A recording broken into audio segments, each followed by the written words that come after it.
House will come back to order. House will come back to order.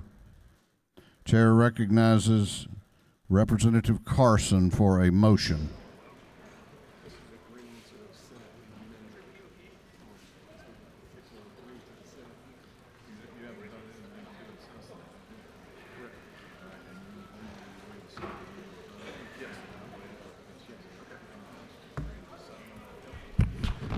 Thank you, Mr. Speaker. I move that the House agree to the Senate amendment on Senate Bill 147.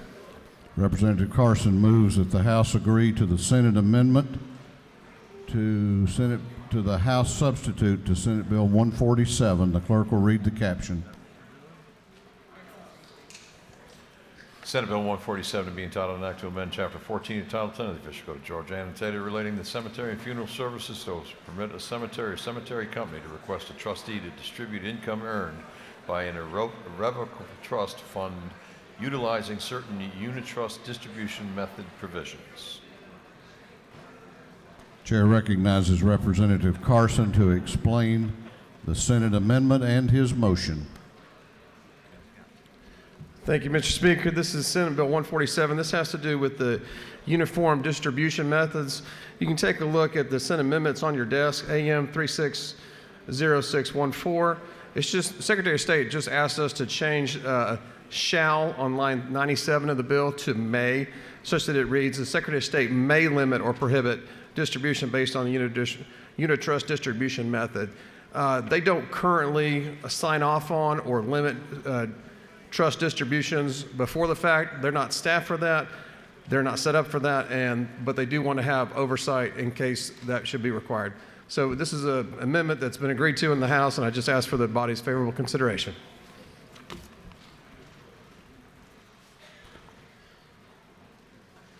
On the gentleman's motion that the House agree to the Senate amendment to the House substitute to Senate Bill 147, all those in favor will vote aye. Those opposed will vote no, and the clerk will unlock the machines.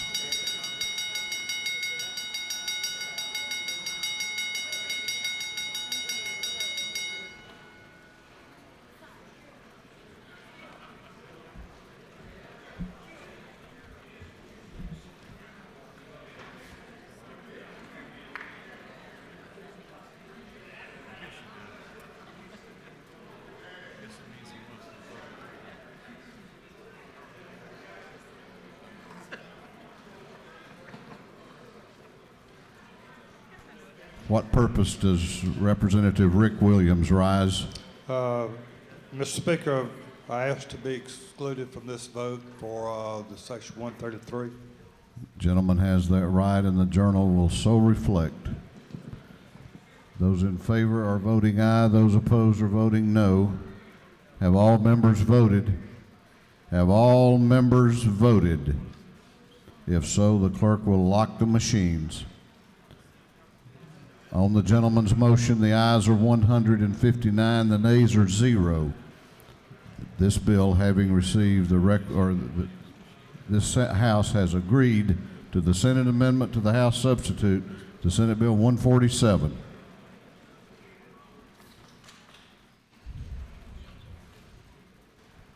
Chair recognizes Chairman Darlene Taylor for a motion.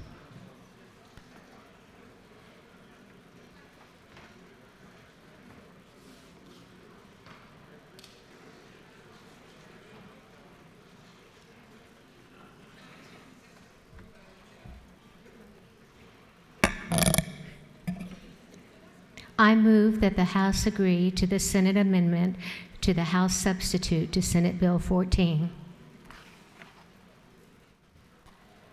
Chairman Taylor has moved that the House agree to the Senate amendment to the House substitute to Senate Bill 14. The clerk will read the caption. Senate Bill 14 to be entitled an act to amend Article 2 of Chapter 7 of Title 48 of the Official Code of Georgia annotated relating to the imposition rate computation exemptions from state income taxes so as to clarify the amount of an exemption for certain entities under the contributions to rural hospitals income tax credit.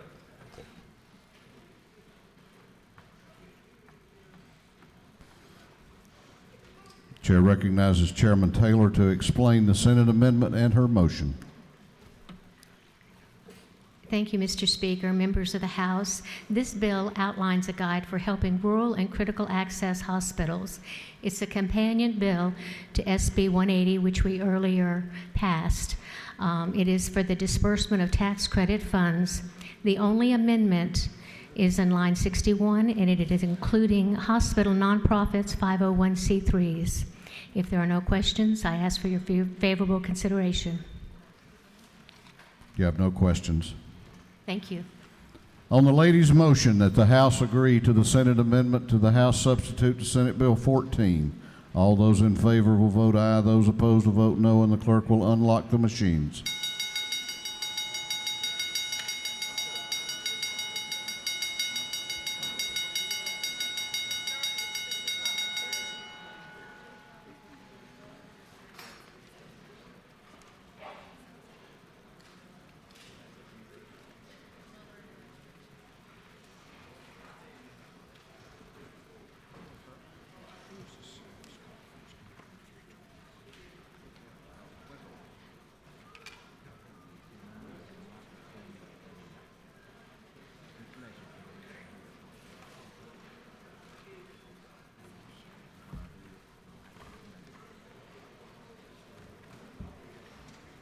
Have all members voted? Have all members voted? If so, the clerk will lock the machine. On the lady's motion, the ayes are 159, the nays are 2, and this House has agreed to the Senate amendment to the House substitute to Senate Bill 14.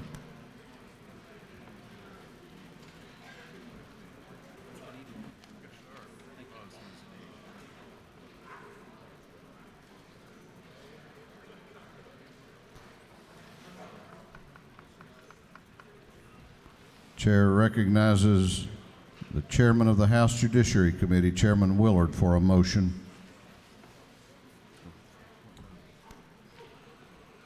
Mr. Speaker, I move the House disagree and insist on its position on House Bill 15 and appoint a committee. Chairman Willard has moved that the House insist on its position on House Bill 15 and that a committee of conference be appointed. The clerk will read the caption. House Bill 15 to be entitled, an act to amend Title 15 of the Official Code of Georgia annotated relating to courts so as to require certain civil pleadings to be filed electronically in superior and state courts.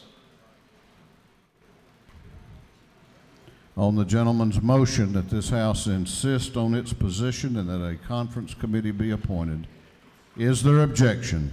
Is there objection? The chair hears none. And this House has insisted, and the chair appoints as a committee of conference Representative Willard of the 51st, Representative Kelly of the 16th,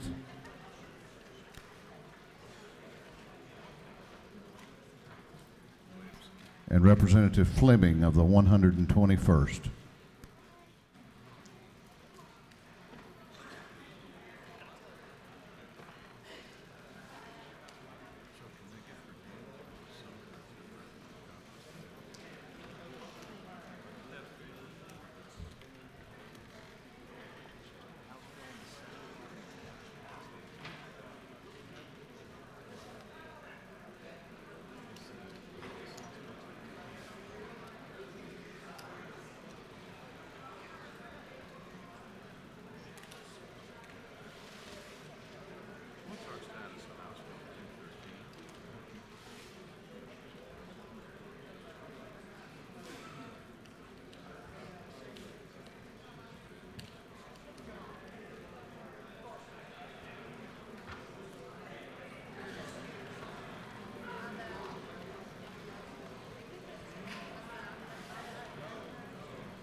Website says it was passed out 53. Find out. Okay.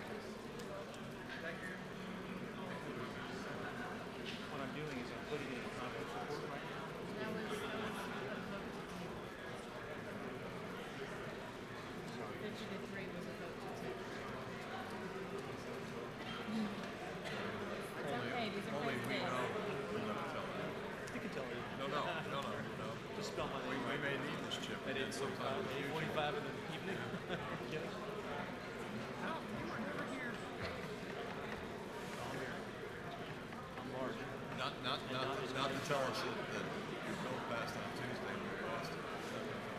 I didn't say that. That was the insinuation. No, I said he thought it passed and it's not folded. That's happened. I mean, We're good. No.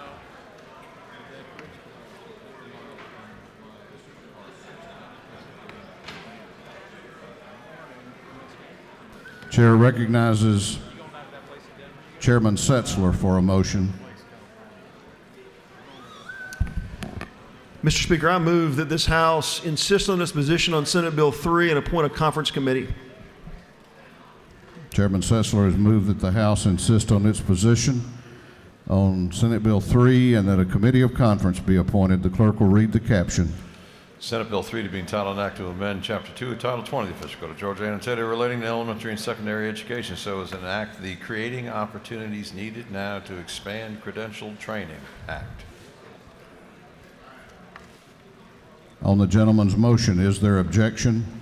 Is there objection? The chair hears none, and this House has insisted, and the chair appoints as a committee of conference Representative Coomer of the 14th, Representative Hatchett of the 150th, and Representative Nimmer of the 178th. Chair recognizes Representative Elstration for a motion.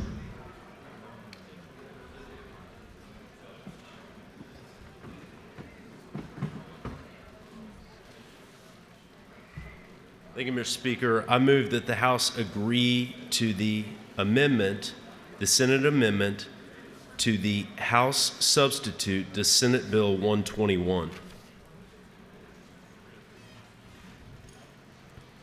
Representative Elstration has moved that the House agree to the Senate amendment to the House substitute to Senate Bill 121. The clerk will read the caption. Senate Bill 121 to be entitled an act to amend Article 6 of Chapter 4, Title 26 of the Official Code of Georgia Annotated relating to pharmacies so as to provide that the state health officer may issue a standing order permitting certain persons and entities to obtain opioid antagonists under the condition the state health officer may impose. Chair recognizes Representative Elstration to explain the Senate amendment and his motion.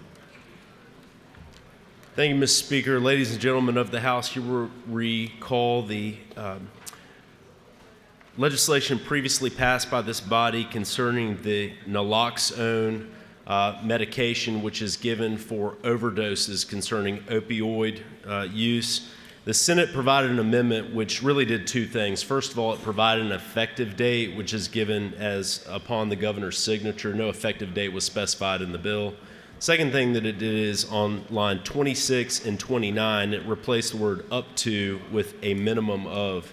And the reason for that is apparently the medication is given in a spray is not currently available as is outlined in the bill, and that with this new language as specified, it is available and could be distributed as needed to address these opioid overdoses. Would ask for your favorable consideration. Happy to answer any questions if appropriate, Mr. Speaker.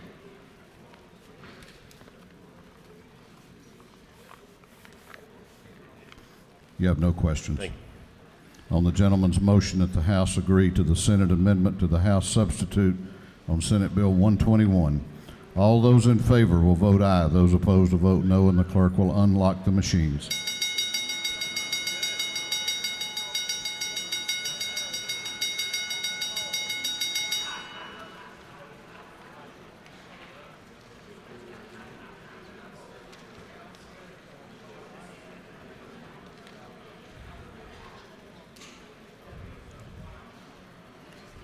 Have all members voted?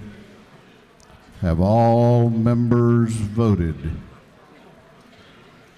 If so, the clerk will lock the machine. On the gentleman's motion, the ayes are 163.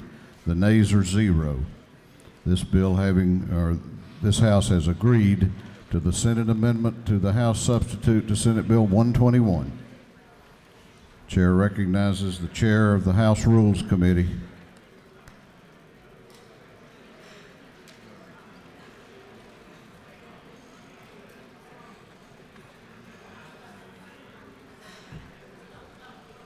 Thank you, Mr. Speaker. Ladies and gentlemen, there'll be a Rules Committee meeting in 341 right now. House will be in recess for 10 minutes.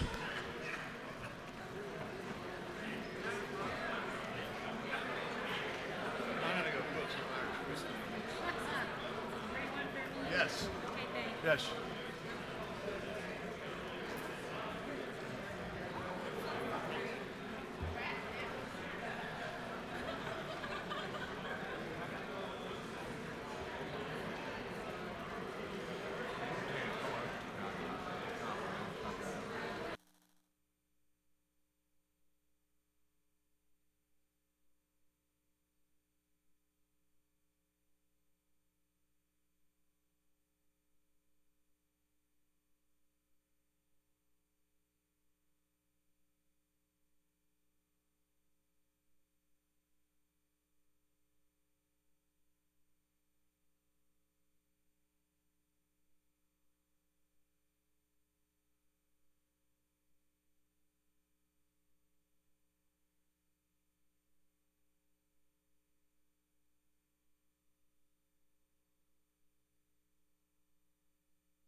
The House will come back to order.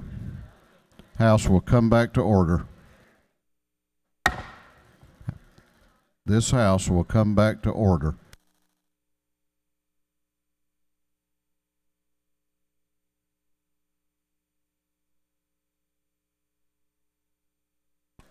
Clerk will read the caption to Senate Bill 216.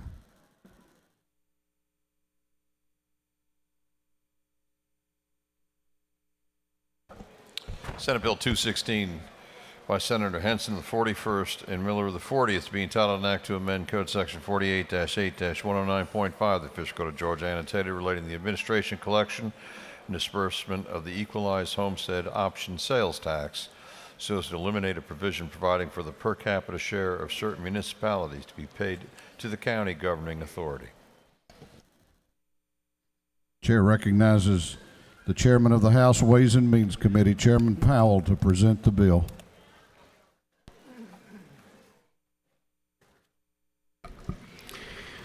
Ladies and gentlemen of the House, this is Senate Bill 216. It started out as a local option sales tax or a homestead option sales tax dealing with DeKalb County and dealing with specifically the city of Tucker. The language in this bill was taken out, put into another bill that Fran Miller had that was another DeKalb County bill, and we passed it out of this House day before yesterday. So what this bill now contains are 3 House bills that passed the House and got stuck over in the Senate. And so we are trying to keep those bills alive, and they are in Section 1, Jody Lott's House Bill 181, which dealt with sharing of confidential tax information between local tax officials and the Department of Revenue. Section 2 was John Corbett's HB 93, which dealt with the direct pay program. Section 3 of the bill dealt with Ron Stevens' House Bill 59, which was the historic preservation tax credits. The first section, House Bill 181, has not changed from when it left the House.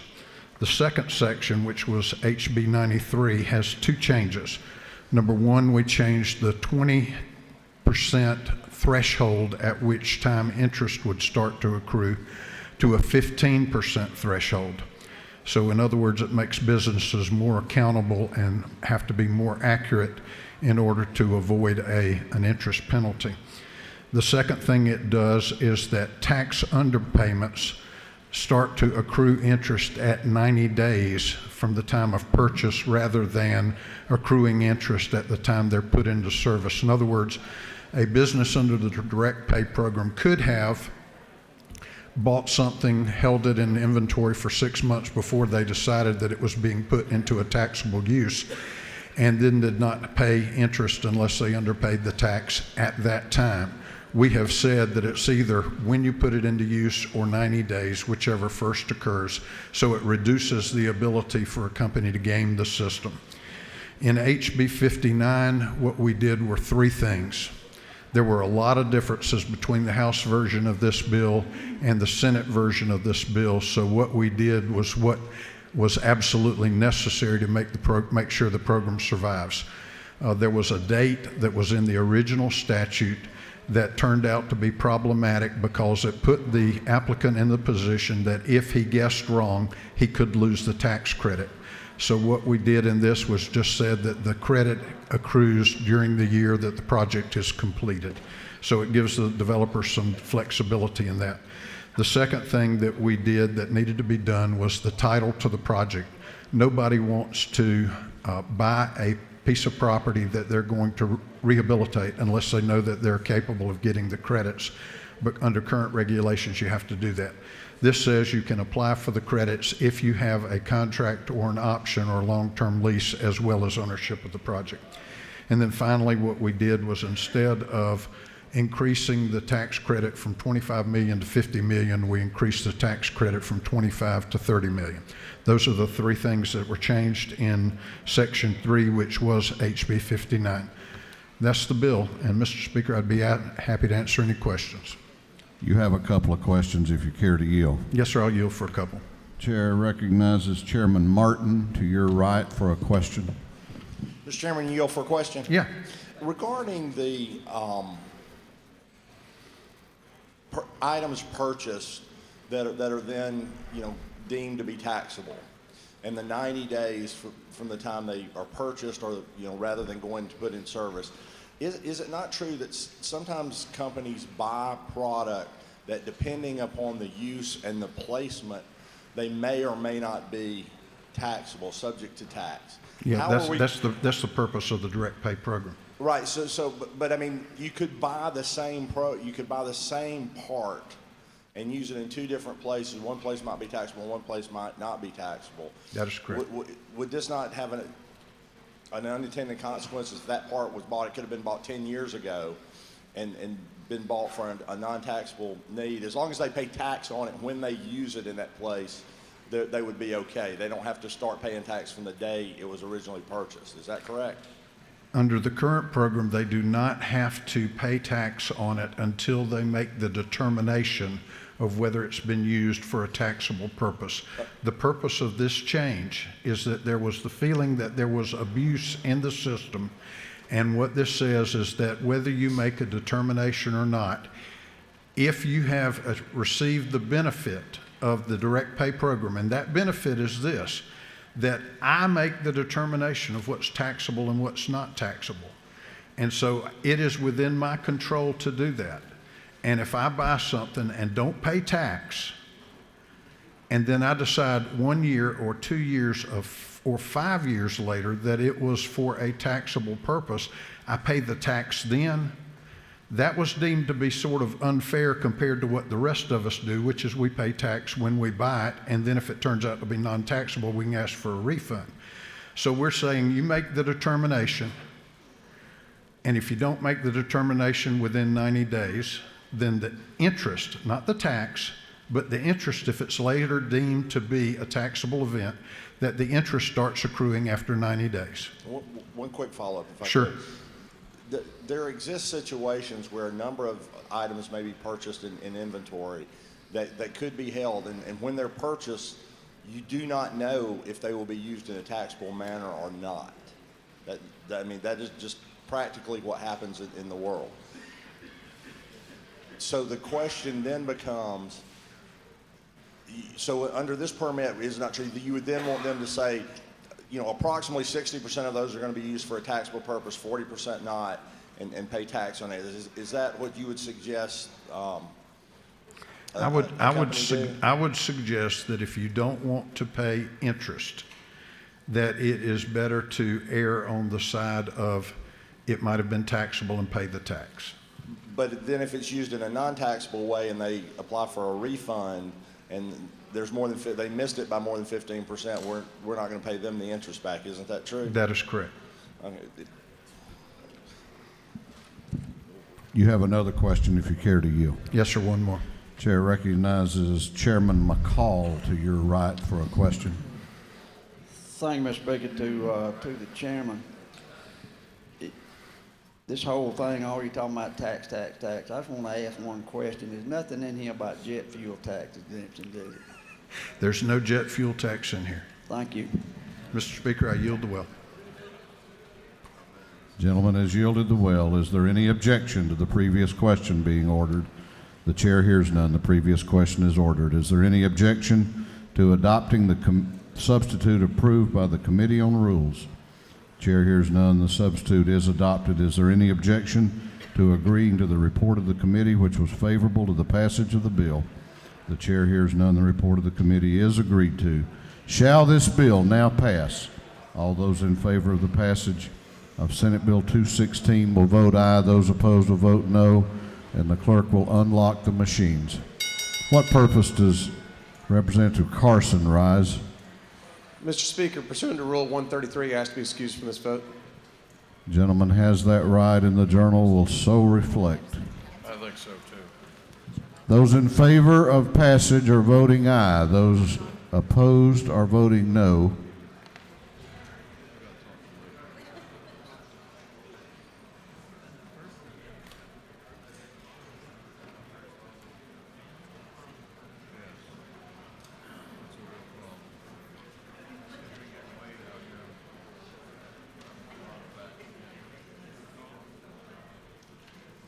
Have all members voted?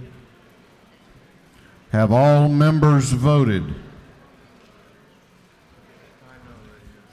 If so, the clerk will lock the machines on the passage of Senate Bill 216.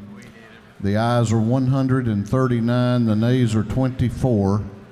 This bill, having received the requisite constitutional majority, is therefore passed.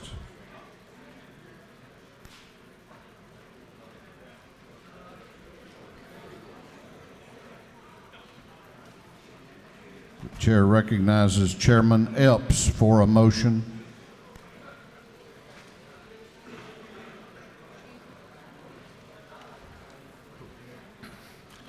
Thank you, Mr. Speaker. I move that the House agree to House Bill 134 as amended by the Senate. Chairman Epps has moved that the House agree to the Senate substitute to House Bill 134. The clerk will read the caption.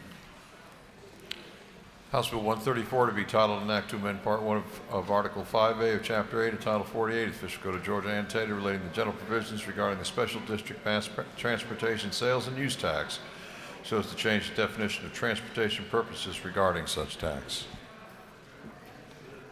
Chair recognizes Chairman Epps for a motion, or to explain his motion. Thank you, Mr. Speaker.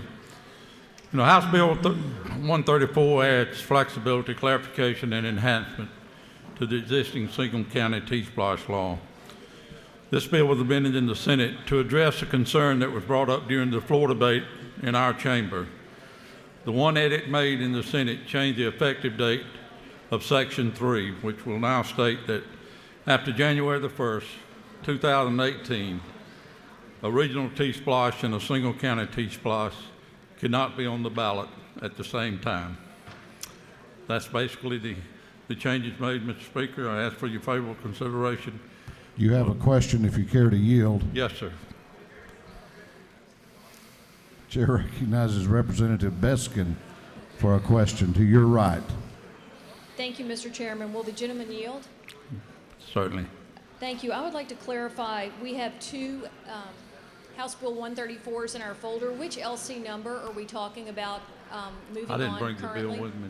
Do we? Can the clerk clarify which bill we're voting on?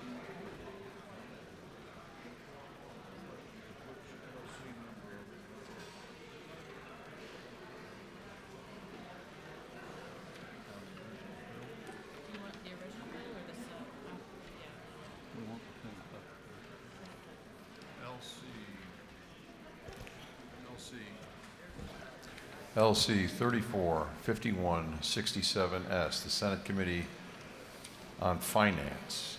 LC 345167S, printed and in your folders. Thank you.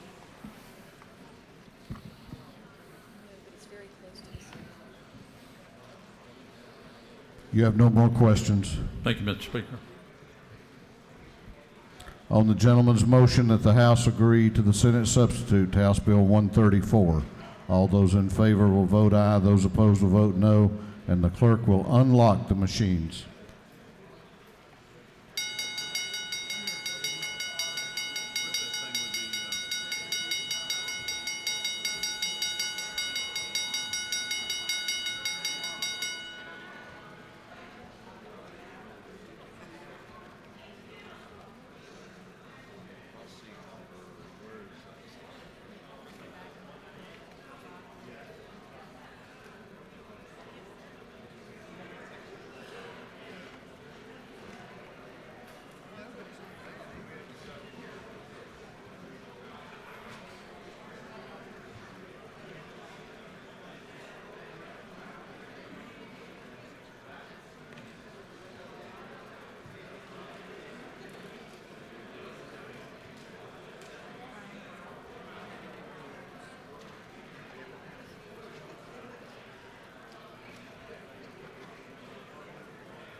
Clerk will lock the machines. On the gentleman's motion, the ayes are 122, the nays are 40, and the House has agreed to the Senate substitute, House Bill 134.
Chair recognizes Chairman Powell for a motion.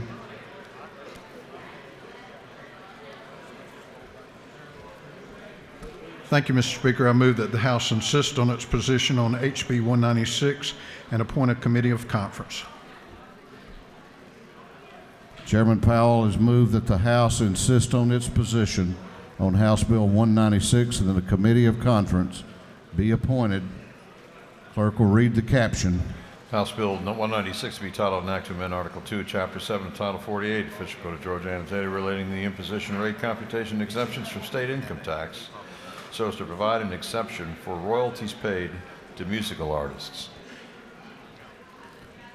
On the gentleman's motion that this House insist on its position and that a committee of conference be appointed on House Bill 196, is there objection? Is there objection? The chair hears none. This House has insisted. The chair appoints as a committee of conference on House Bill 196 Representative Powell from the 171st, Representative Harrell from the 106th, and Representative Knight from the 130th.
Chair recognizes Chairman Cooper for a motion.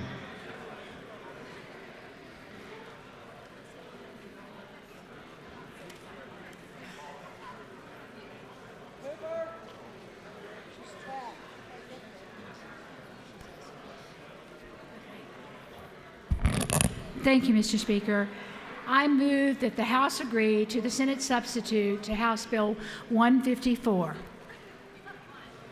Chairman Cooper has moved that the House agree to the Senate substitute to House Bill 154.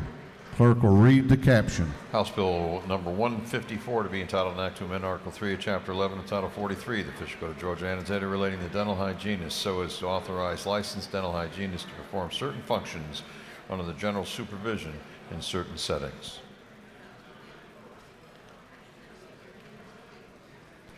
Chair recognizes Chairman Cooper to explain the Senate substitute and her motion. Thank you, Mr. Speaker. This is the bill that a lot of us have been waiting for a long time. That expands the ability of dental hygienists to work with some of our most needy citizens, and also allows our dentists some leeway on when they can be absent from their offices. What the Senate added was at the very bottom is some reporting information. They want us to track and see if we really do have dental hygienists going out to take care of our, not only dental hygienists, but dental hygienists and dentists, to see if they are going out and treating more of our children on Medicaid. So if there are no questions, Mr. Speaker, I'll yield the well.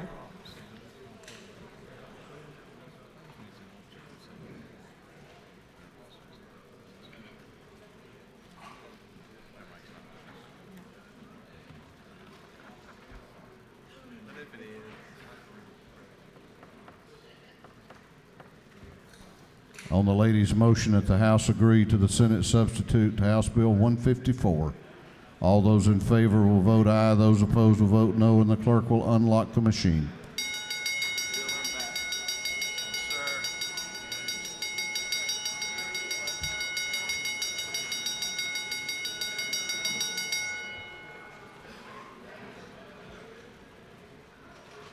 Have all members voted? Have all members voted? If so, the clerk will lock the machines.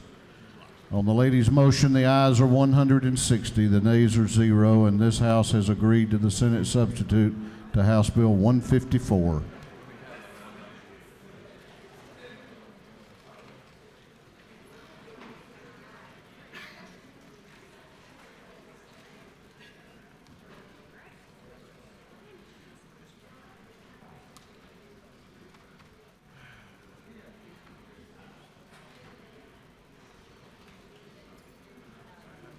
Chair recognizes Chairman Dempsey for a motion. Thank you, Mr. Speaker. I move that the House agree to the Senate amendments to HB 198. Chairman Dempsey has moved that the House agree to the Senate amendment. There are two amendments? Yes, sir. To the Senate amendments, plural, to the House substitute to House Bill.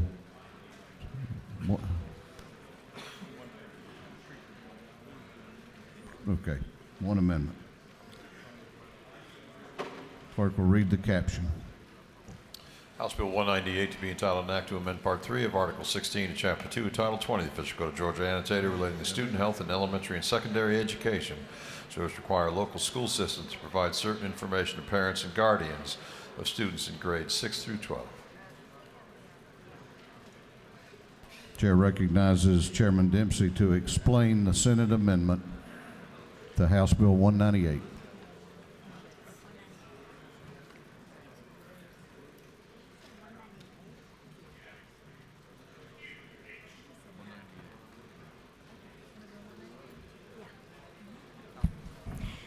Thank you, Mr. Speaker. This is the original bill dealt with influenza education in our schools, grades 6 through 12. It passed here very well. They have added a couple of amendments to it. One that will move the Georgia Commission on Women to the Department of Public Health for administrative purposes only. And the other is a naming act, actually. It does not add any money or any services. It is an already existing program that allows high school education for cardiopulmonary resuscitation and the use of automated external defibrillators. It is named for a young man who attended Georgia Southern and died of heart failure. It will be called the Corey Joseph Wilson Act. If there are any questions, I will take them. If not, Mr. Speaker, I will yield the well and ask for your favorable consideration. You have no questions? Thank you. On the lady's motion that the House agree to the Senate amendment to House Bill 198, all those in favor will vote aye, those opposed will vote no, and the clerk will unlock the machines.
first technical review.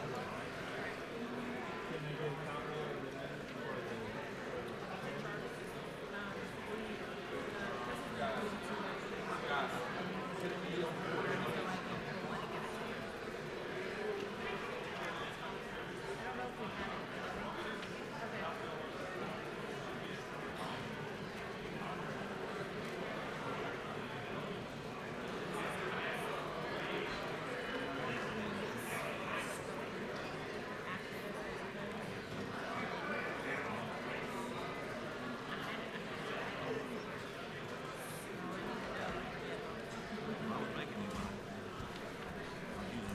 Have all members voted?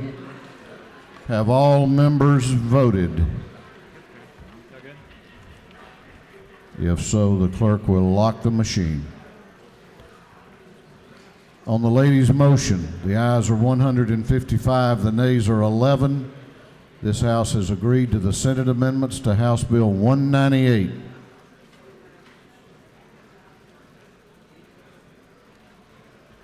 Chair recognizes Chairman Stevens for a motion.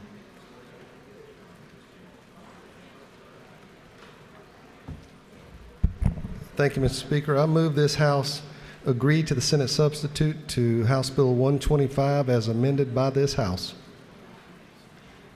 Chairman Stevens has moved that this House agree to the Senate substitute to House Bill 125 as amended by the House. The clerk will read the caption.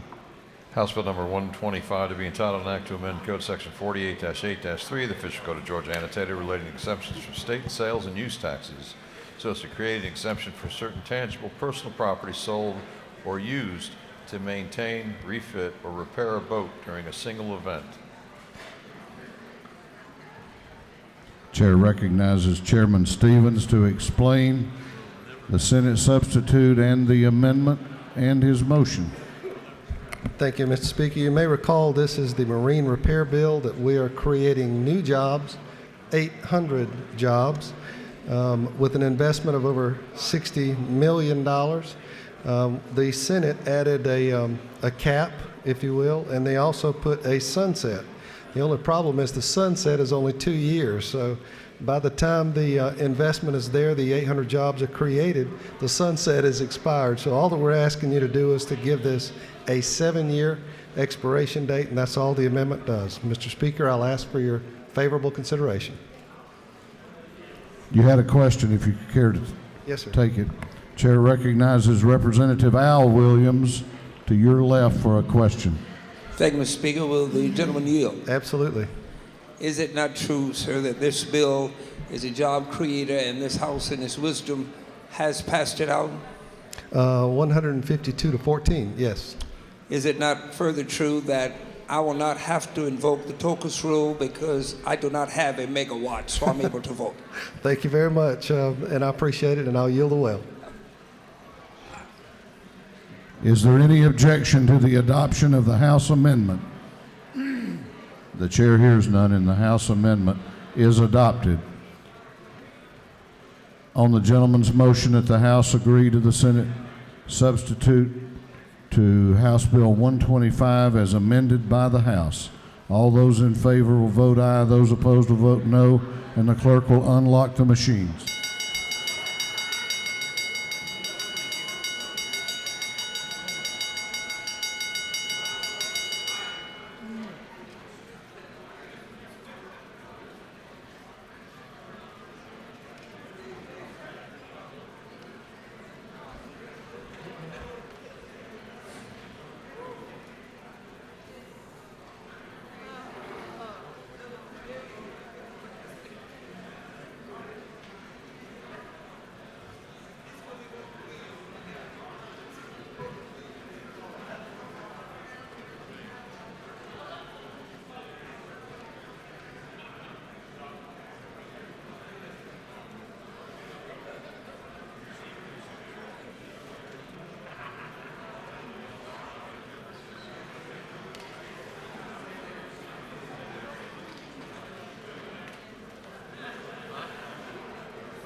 Have all members voted?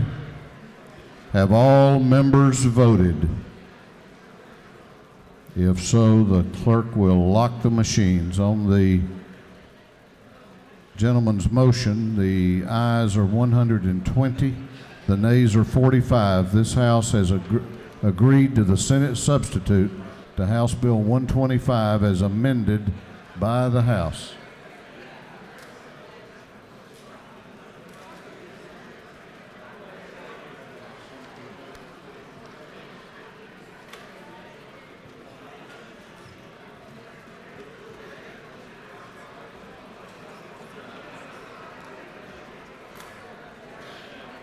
Chair recognizes Chairman Dempsey for a motion.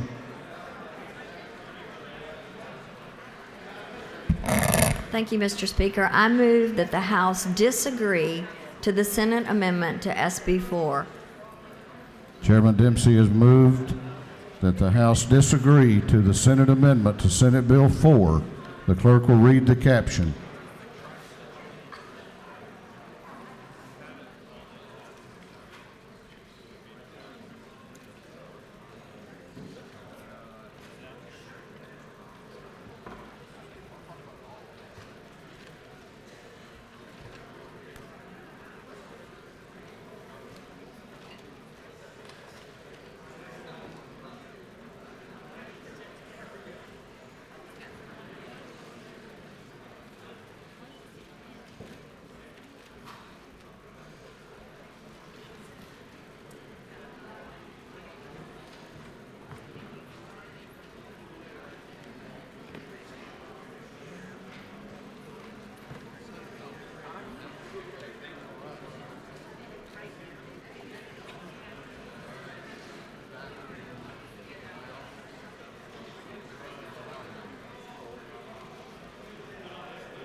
All right.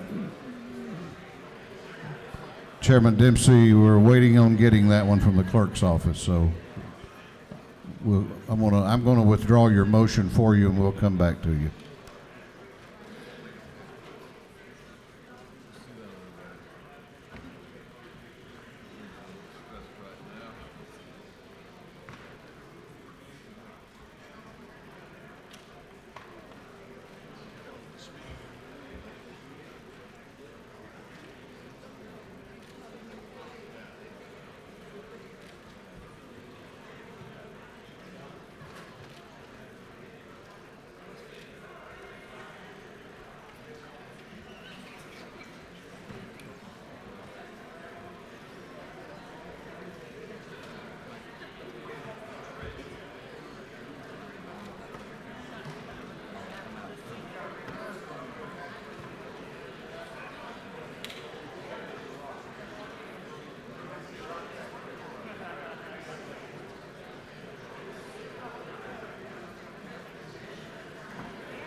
It's been consumed.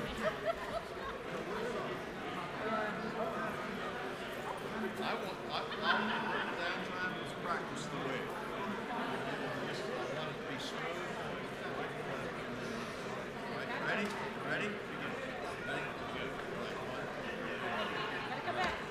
Come back the other way. There we go. All right. We're pretty good at that. We went to grade standards.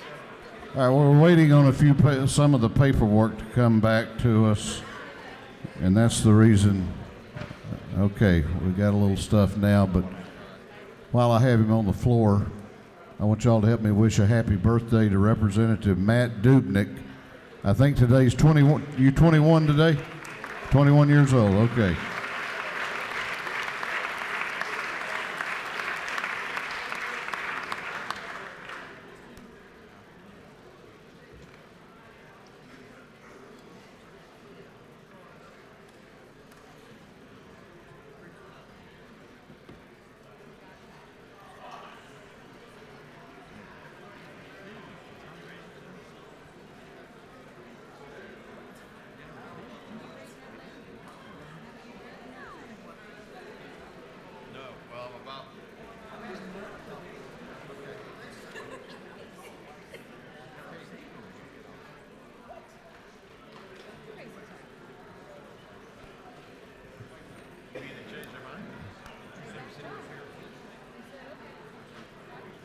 Chair recognizes Chairman Dempsey for her motion. Senate Bill 4.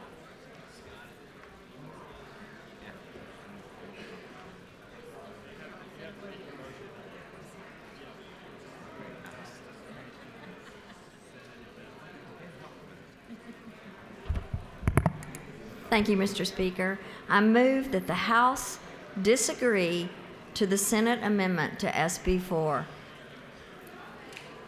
Chairman Dempsey moves that the House disagree to the Senate amendment to the House substitute to Senate Bill 4. The clerk will read the caption. Senate Bill 4 to be titled an act to amend Article 7 of Chapter 4, Title 49 of the Official Code of Georgia annotated relating to medical assistance generally, so as to establish a Georgia Mental Health Treatment Task Force.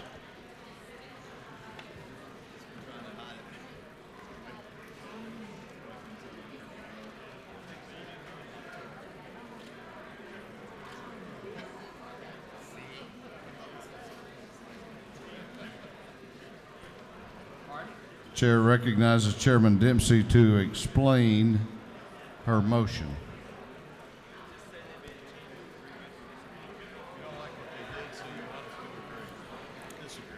Thank you, Mr. Speaker. There were changes made when SB 4 traveled back to the Senate that are disagreeable, basically. So I just move that we disagree at this time. On the lady's motion that the House disagree to the Senate amendment to the House substitute to Senate Bill 4. Is there any objection? Hearing none, this House has disagreed to the Senate amendment to the House substitute to Senate Bill 4.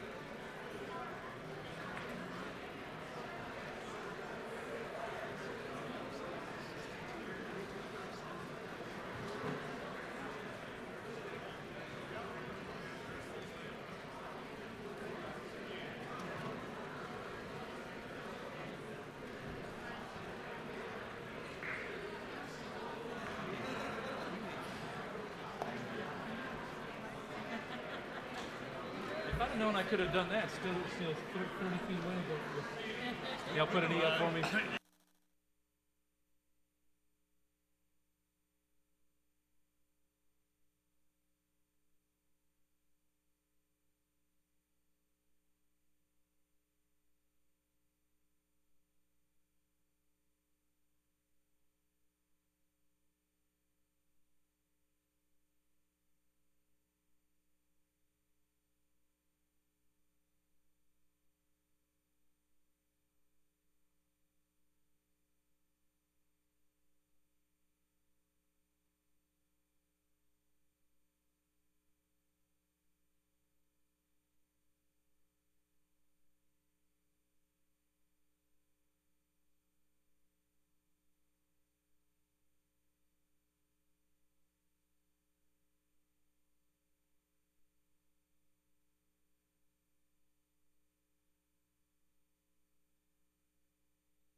The Rules Committee voted out supplemental calendar number 2 earlier this evening.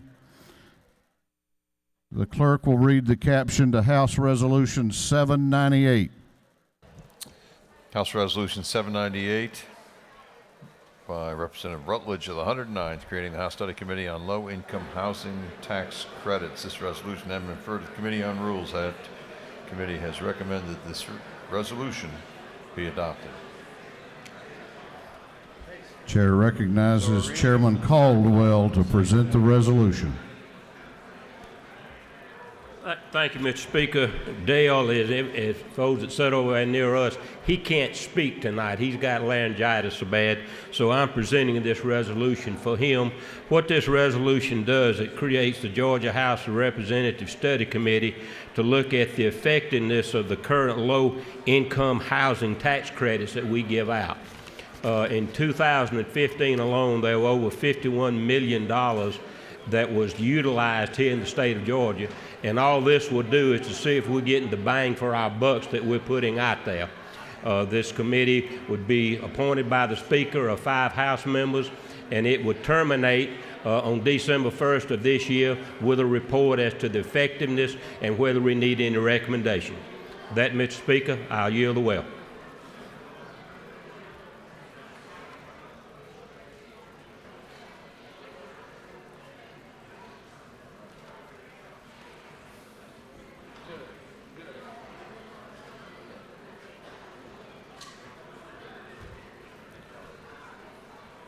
Is there any objection to the previous question being ordered? The chair hears none. The previous question is ordered.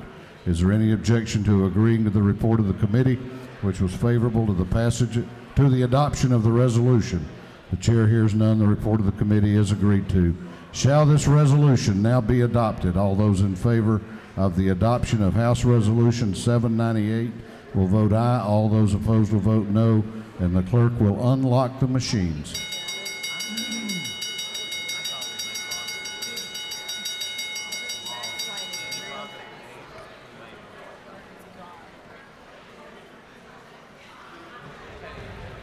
Have all members voted? Have all members voted?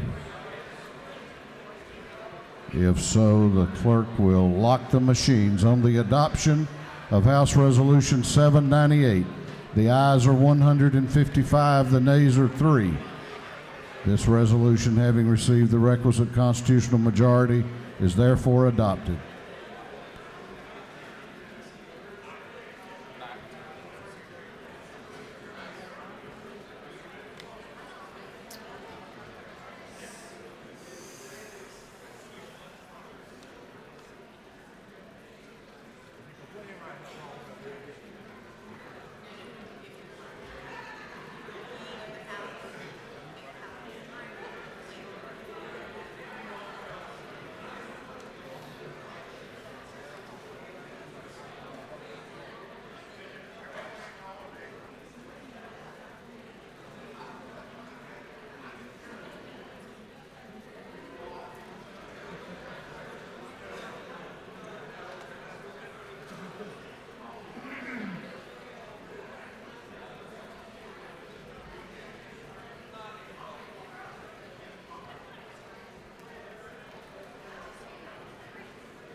Is that what they just voted on?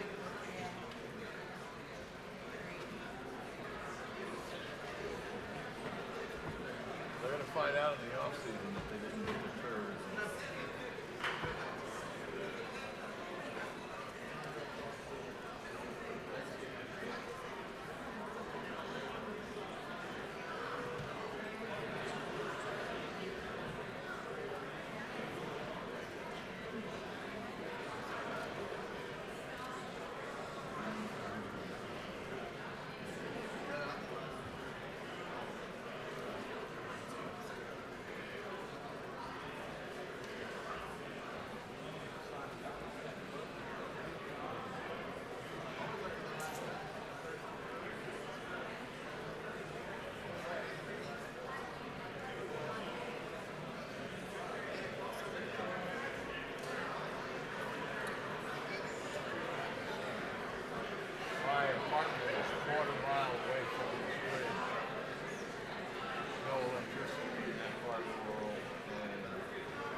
I could probably get there if I walked.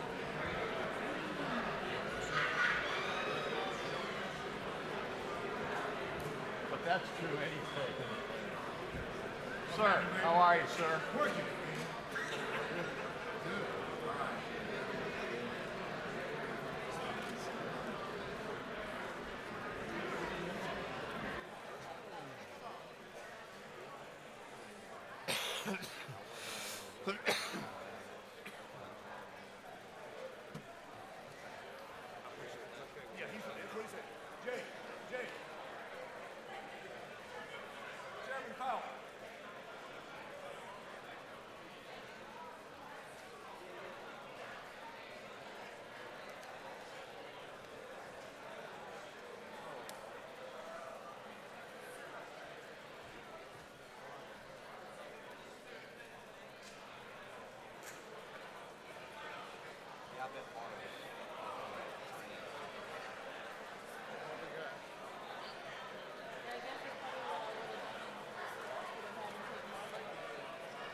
Seriously.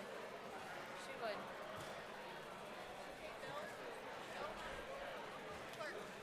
Madam. I want it on.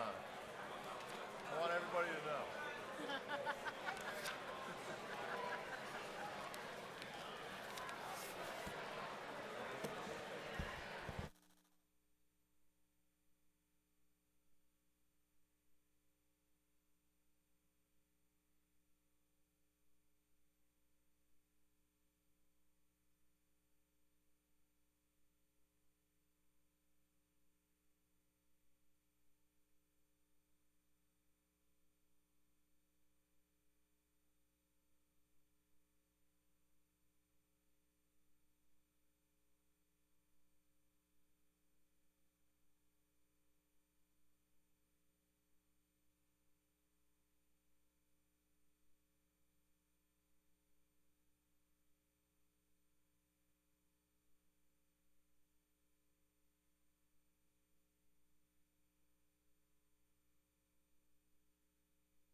House will come to order. House will come to order. this House will be in order. We're not quite to the finish line yet, but while we've got a little break in the action, I think this would be an appropriate time to recognize people that without which we could not do our jobs. And I hope you will help me. I get more amazed every year I'm here that how the Legislative Council's office does tremendous work under tremendous pressure, and they are actually great. So please help me show appreciation to the Office of Legislative Counsel.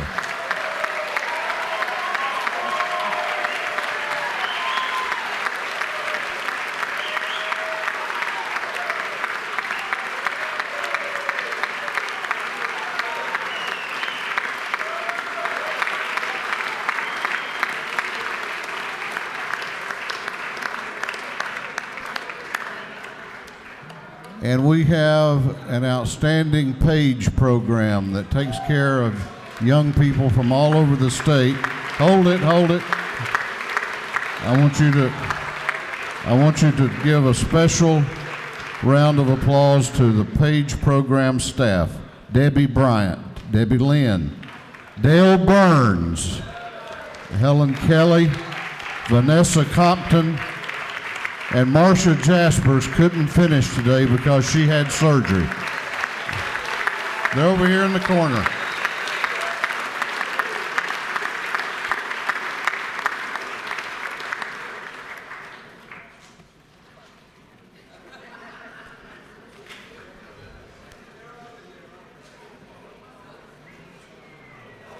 Also, I want to thank now, and we got some other thank yous we'll do shortly, the House Media Services Office under Director Betsy Lynch. Give them a big hand.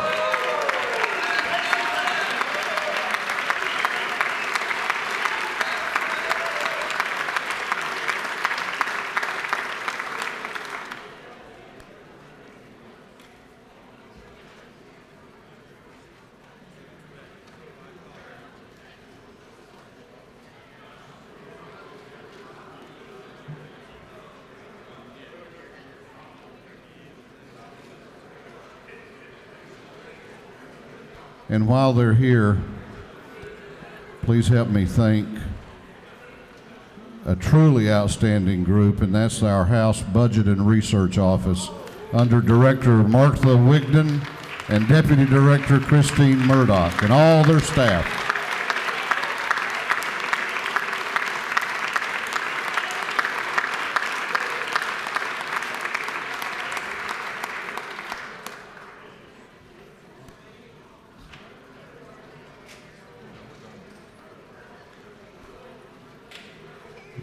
Very important people that sign your paychecks and take care of all things money-wise.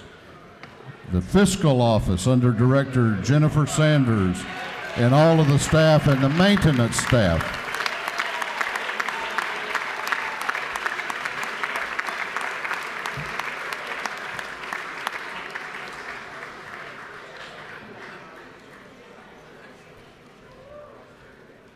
I haven't even been over there but a time or two this session, but I understand that Angela Holland and her assistant Elizabeth are doing a great job in the anteroom staff.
a note for what you're going to say? I got it. Agree to this.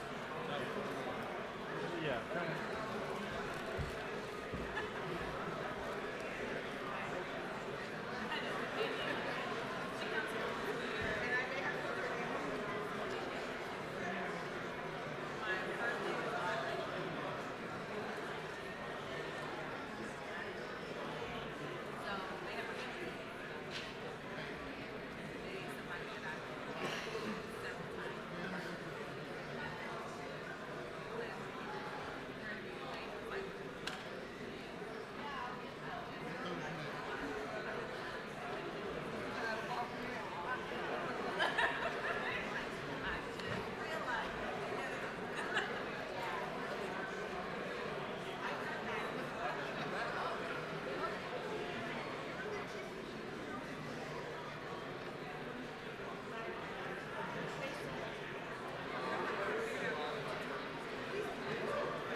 All right, come back to order now.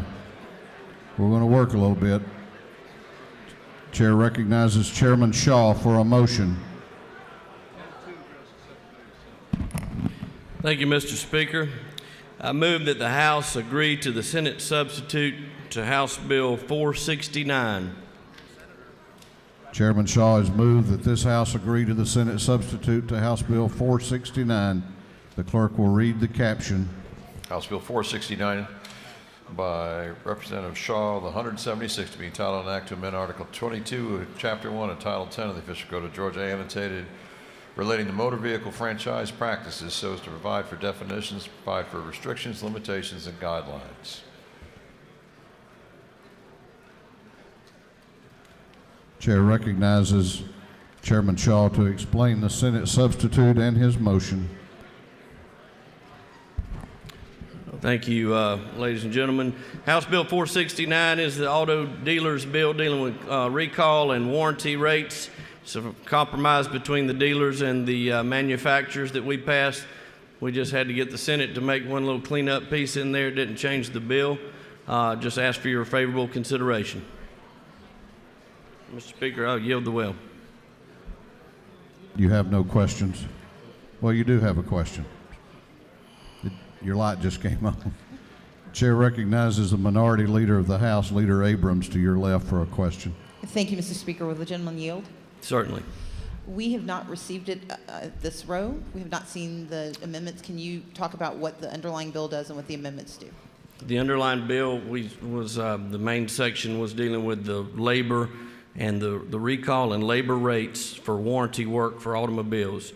So it basically established a provision to set up those rates based on, existing formulas with retail rates and so forth.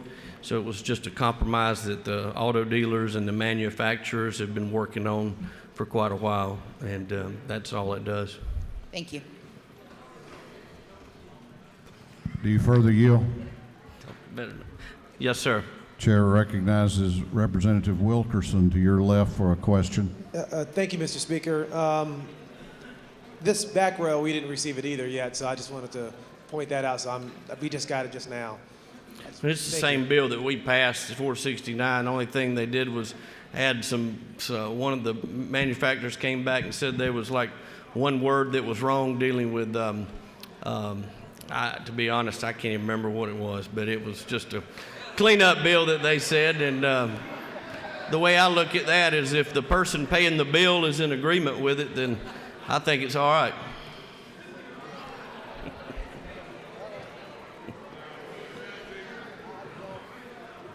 Mr. Speaker, I'll yield the will.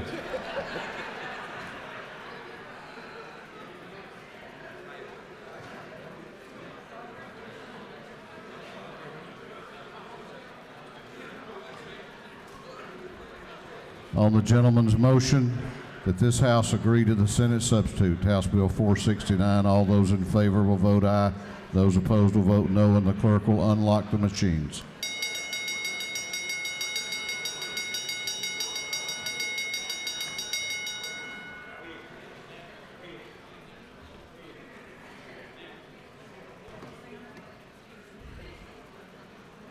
Have all members voted? Have all members voted? If so, the clerk will lock the machines. On the gentleman's motion, the ayes are 128, the nays are 27, and this House has agreed to the Senate substitute to House Bill 469.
All right, while we're waiting for the pages to get out some things for y'all to look at, I want y'all to help me thank the people who protect us here. Please show our appreciation to the members of the Georgia State Patrol, the Capitol Police Division, and the Georgia Bureau of Investigation.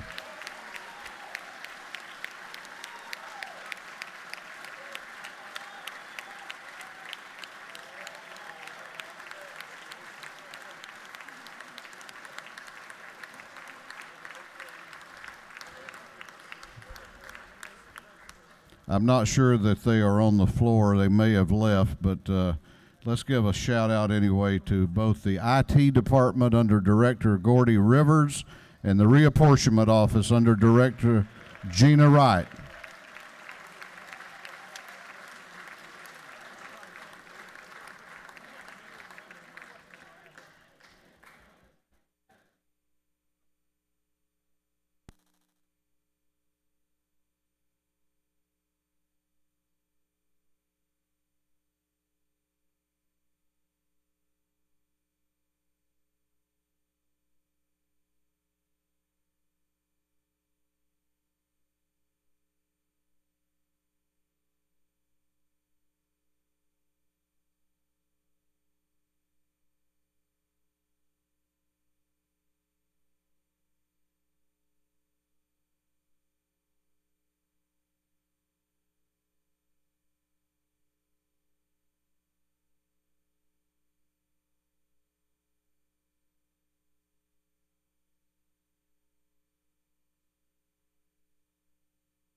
Chair recognizes Chairman Epps for a motion.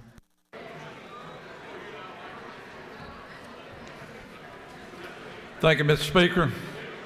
I move that the House agree to the Senate substitute to HB 472. Chairman Epps has moved that this House agree to the Senate substitute to House Bill 472. The clerk will read the caption. House Bill 472 to be entitled an act to amend Article 3 of Chapter 6 of Title 40 of the Official Code of Georgia annotated relating to driving on the right side of the roadway, overtaking and passing and following too closely so as to provide for an exception for the following requirements for vehicles. Chair recognizes Chairman Epps to explain the Senate substitute and his motion. Thank you, Mr. Speaker. For certainty, we're working off of LC 391683S. After this bill passed our House and moved to the Senate, there was concern from our Department of Transportation for clarity on the vehicle-to-vehicle communication and technology issue. In light of that, this bill was amended, and I'll read the amendment to you that starts on line 11 as far as coordinated platooning. This term means a group of motor vehicles traveling in the same lane utilizing vehicle-to-vehicle communication technology that works all the time to automatically coordinate the movement of these vehicles. And that's basically the bill, Mr. Speaker. We ask for your favorable consideration. You have no questions. Yes, sir. On the gentleman's motion that the House agree to the Senate substitute to House Bill 472, all those in favor will vote aye, those opposed will vote no, and the clerk will unlock the machines.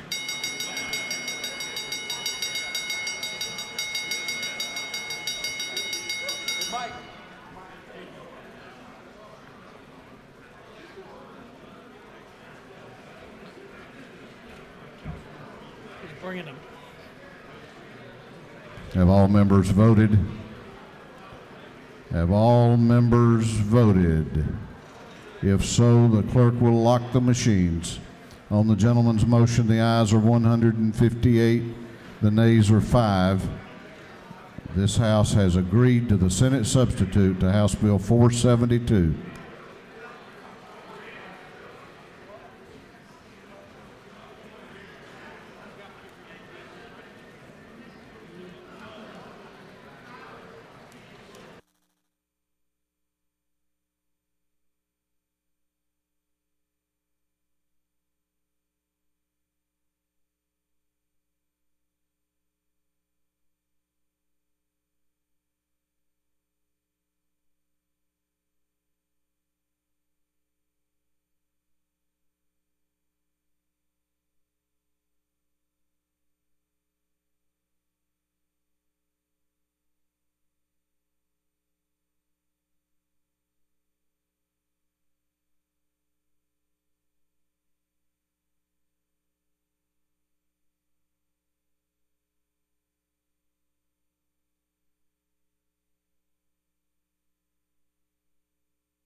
Before I put the next bill up, I want you to help me wish a happy birthday today to Representative Marin.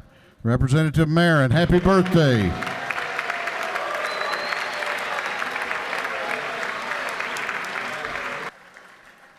Chair recognizes Chairman Brockway for a motion. Mr. Speaker, I move that the House agree to the Senate substitute to House Bill 430 as amended by the House.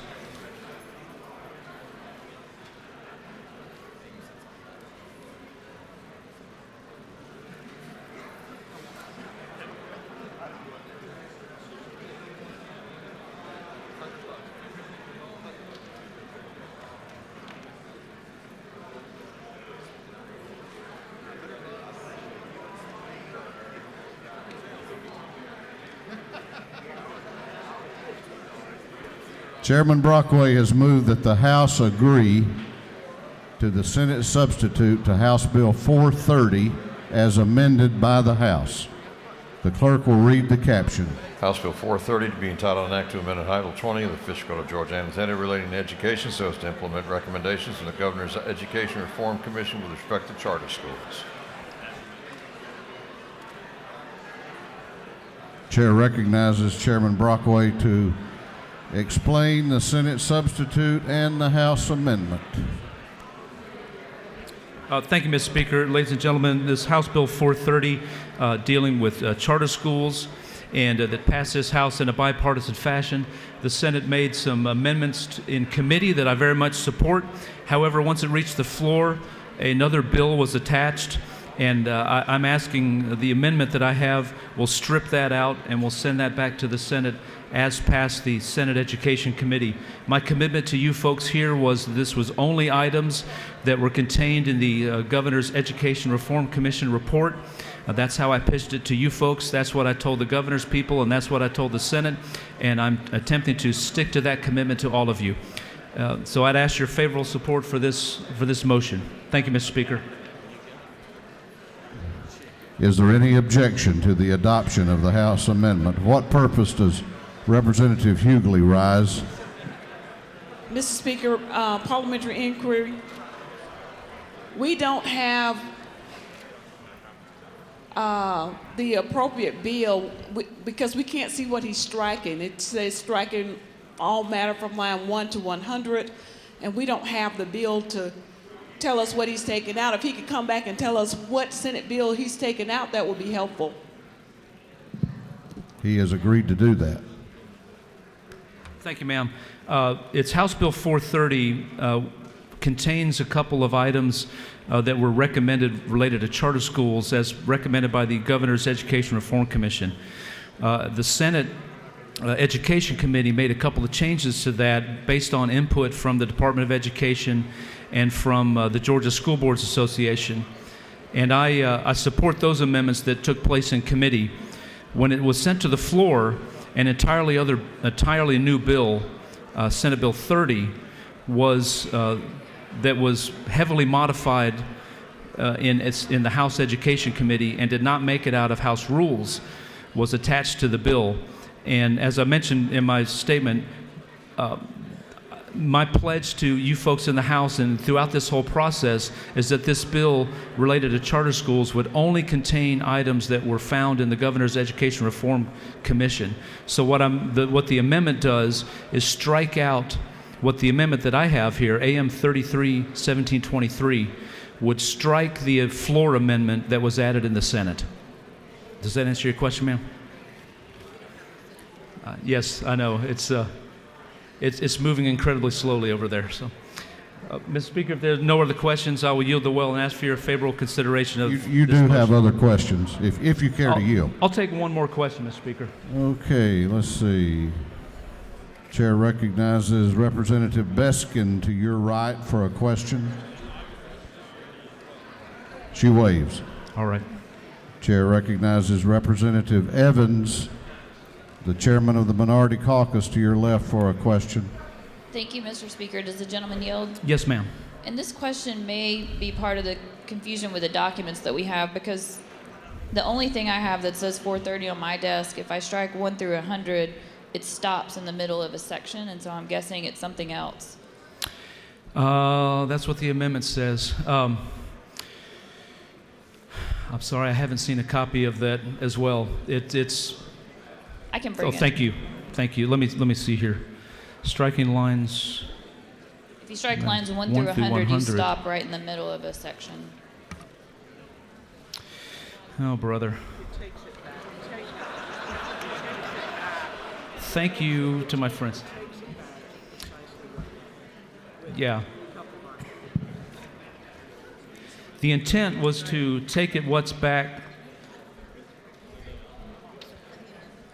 Okay. Mr. Speaker, it looks like there's an error in my amendment. I think it should strike. May I recognize Yes. a member to maybe help? Yes. Chair recognizes Leader Abrams to your left. Will the gentleman yield? Yes, ma'am. Is it not true that what you are seeking to do is to amend the Senate amendment, and that the language you are striking is not striking from the bill that is on our desk, which is HB 430 SC SFA, but instead that you are amending the amendment that was attached to this bill? Yes. And that is why the language does not seem to comport to the bill before us. You're right. And I suppose if I'd actually paid attention to my amendment, it says amend the amendment AM 33-1721, which is the Senate amendment. So yes, ma'am, it is striking all language that was in the amendment. And we do not currently have the amendment on our desk, which is why there is some confusion. Right. And I suppose what's happened is that's a Senate amendment, which we don't have. It's sitting over in the Senate. But essentially what the net effect of that would do would be on lines 249 of the substitute you have here, it strikes that out, which is the Senate amendment. Thank you for your help, ma'am. Mr. Speaker, with that, I will yield the well. The gentleman has yielded the well.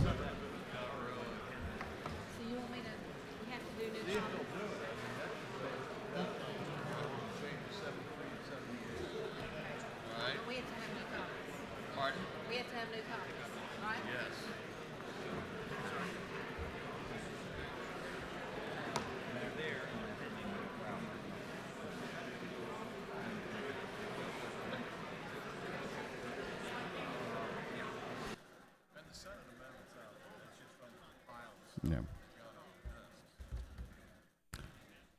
Is there any objection to the adoption of the House amendment? Is there objection? The chair hears none, and the amendment is adopted. On the gentleman's motion that the House agree to the Senate substitute to House Bill 430 as amended by the House, all those in favor will vote aye, those opposed will vote no, and the clerk will unlock the machine. What purpose does Representative Price rise? Thank you, Mr. Speaker. Pursuant to Rule 110, I request to be excused from this vote. Do you mean 133? No, I mean Rule 110.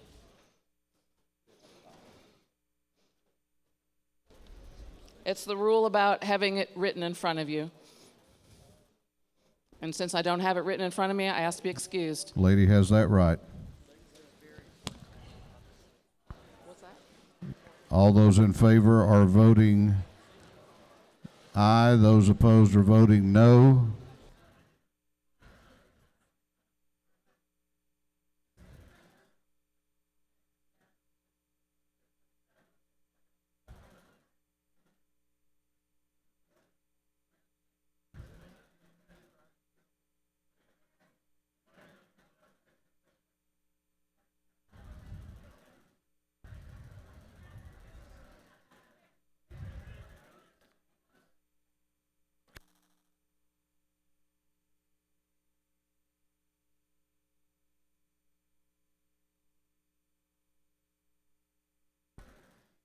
Have all members voted? Have all members voted? If so, the clerk will lock the machines. On the gentleman's motion, the ayes are 102, the nays are 56, and this House has agreed to the Senate substitute to House Bill 430 as amended by the House.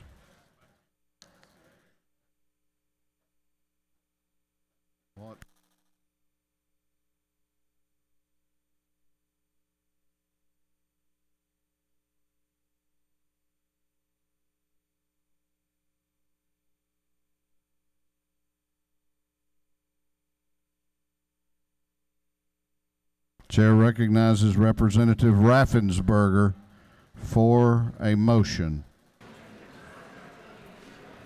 Mr. Speaker, I move that the House agree to the Senate substitute to House Bill 87.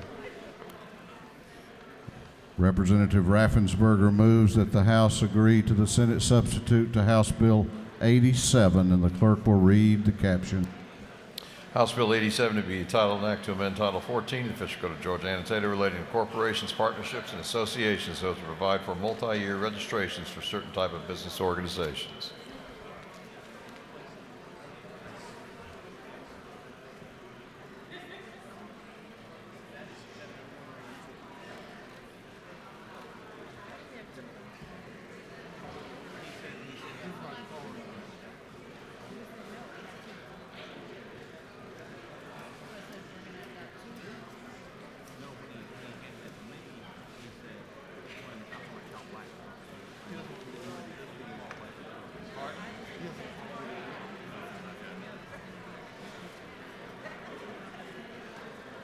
Chair recognizes Representative Raffensperger to explain the Senate substitute. Before you have House Bill 87. I think we had 5 no votes when it left here. Would allow the Secretary of State for annual registrations up to 3 years. The Senate added to that Senate Bill 148, which what that would do is allow a foreign nonprofit corporation, which means out-of-state, non-domesticated nonprofit corporation, due to a recent IRS ruling. If we change this by statute, then they could then come back into the state of Georgia. And so most companies would not, if they're located, say, in Delaware, want to come back unless they have the statute ruling, just due to the hassles of relocating. So nonprofits could then come back to Georgia, and that was the purpose of this. And I would ask for your favorable vote. If there's any questions, I'd be happy to answer them.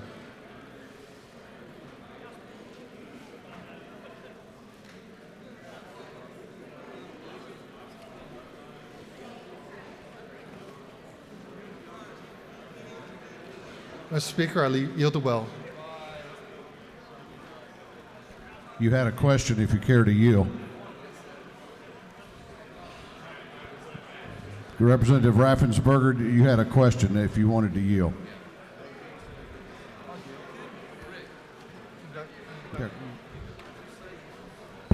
Yes, sir. Chair recognizes Chairman Reinders to your right for a question. Thank you, Mr. Speaker. Does the gentleman yield? Yes, sir, I yield. Did you say foreign not-for-profits? Right. I mean, in other words, Delaware? Like Delaware, anywhere non-Georgia domesticated. So it'd be a out-of-state foreign corporation, nonprofits. Out-of-state foreign corporations. I'm just trying to get clarification if you will continue to yield. Yes, sir. On the code for foreign not-for-profit versus other states not-for-profit. Is there a difference in that? Well, what it is right now is that if you had a nonprofit corporation that already had been incorporated in another state. I'm asking about international since you said foreign. I mean, foreign means non-Georgian. But within the United States? Within the United States, yes, sir. Thank you so much. Thank you.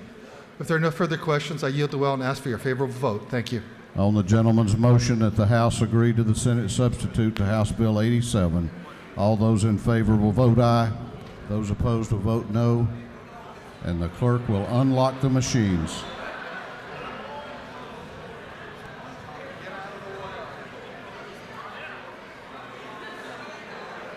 And the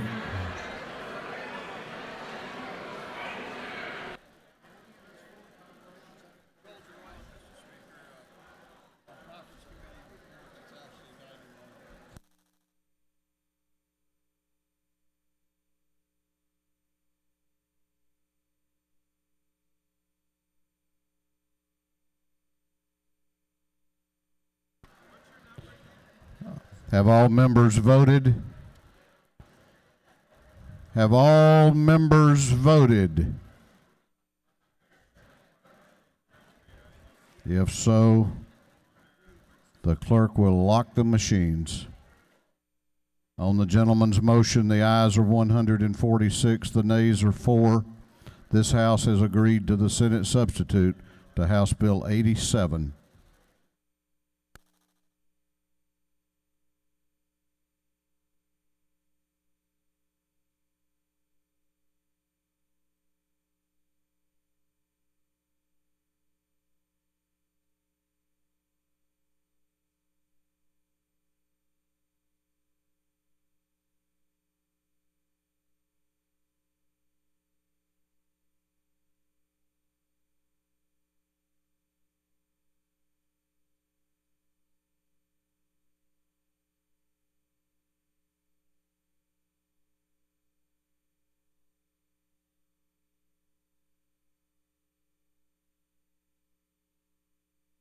Clerk will read the caption to Senate Bill 46 from the rules calendar.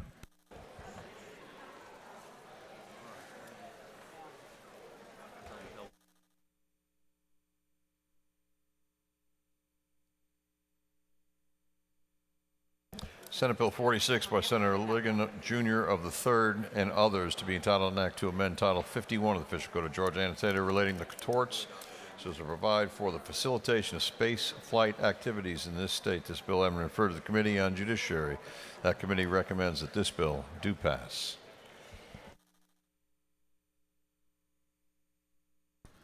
Chair recognizes Chairman Strickland to present the bill.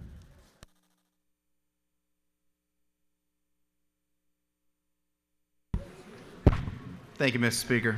Members of the House, this is bringing you Senate Bill 46. This is no longer the space flight bill that's already soaring towards the governor's desk as we speak. I think Representative Spencer.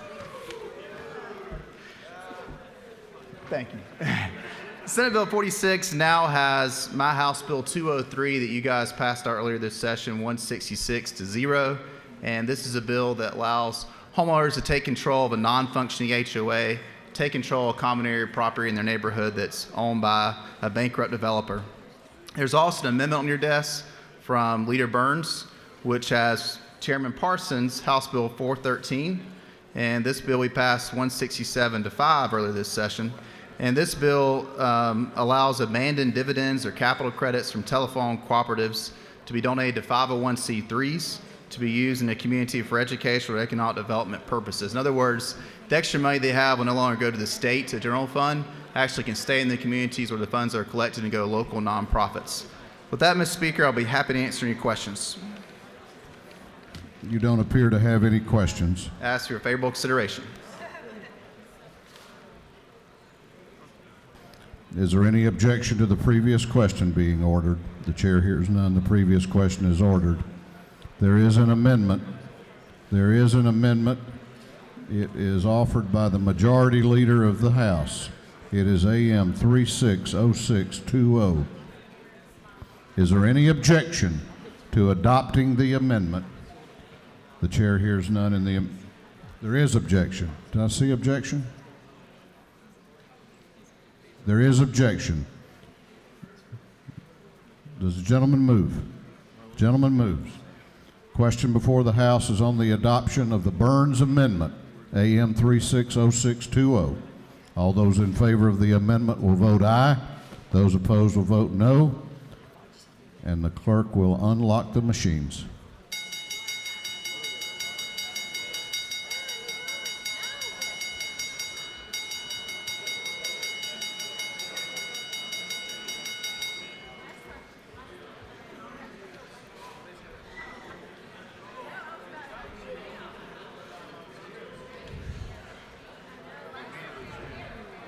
Have all members voted?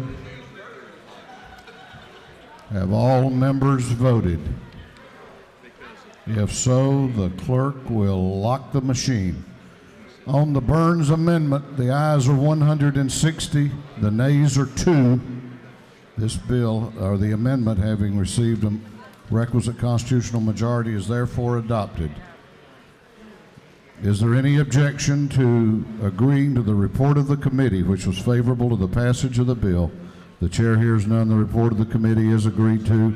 Shall this bill now pass?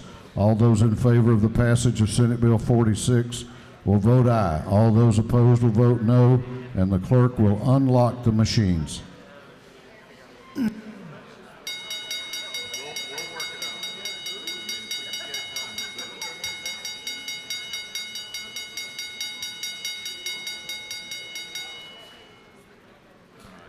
all members voted? Have all members voted? If so, the clerk will lock the machine. On the passage of Senate Bill 46, the ayes are 162, the nays are 2. This bill, having received the requisite constitutional majority, is therefore passed.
While we're waiting on some other things to get on the desk, the Chair would like to express appreciation to some other very, very important people, beginning with Brent Cranfield, who handles technology here on the floor of the House. Brent Cranfield.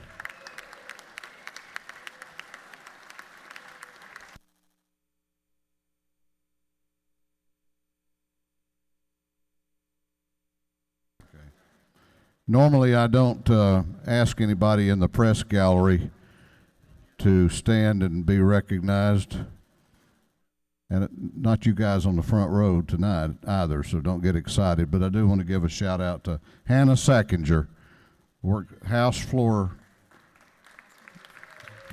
Media.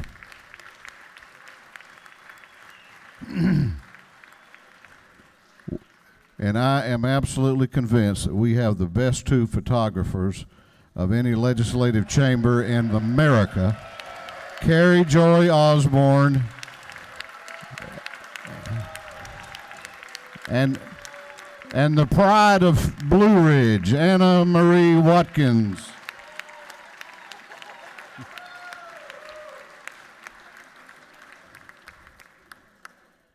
And then we have a fellow who's been with us a long time. We can't do without him. He performs many different functions, helping keep order on the floor, running the post office. Phil does it all. Phil Tucker.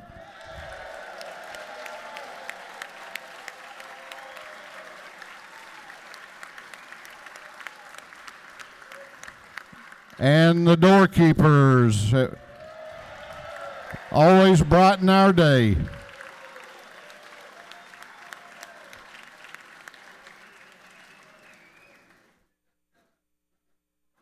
Some of these are on the floor and some are still working in their offices, but please help me thank the House administrative assistants and all their staff, the temporary session staff,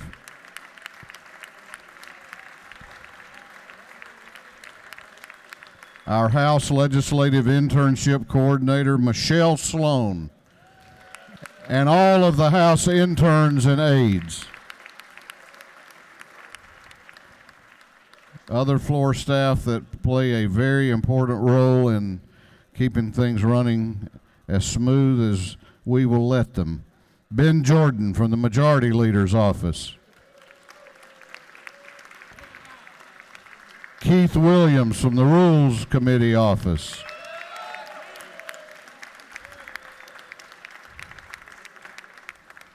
And as I get older, her job gets harder because she has to keep me straight up here. Please help me thank a great, great House messenger, Betsy Lynch.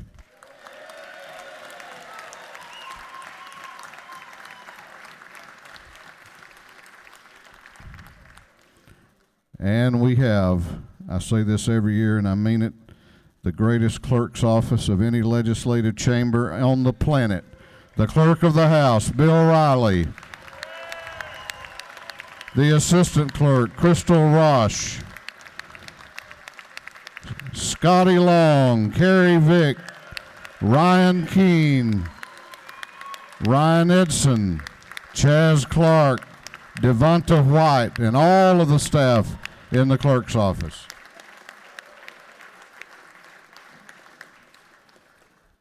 And the people who really take care of me every day, all year round, and I know that's a challenge. The Speaker's office staff. First of all, security. Sergeant Vince Mooney, Trooper Shannon Carroll, and on duty this week, Sergeant Ronnie Lee. Our intern this session, is he on the floor? Oh, is he running the office? So he'll hear me, I hope. Matt Herrera.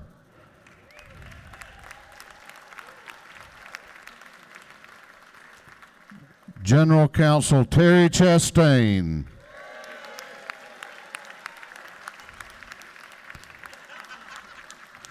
Communications Director Caleb McMicken.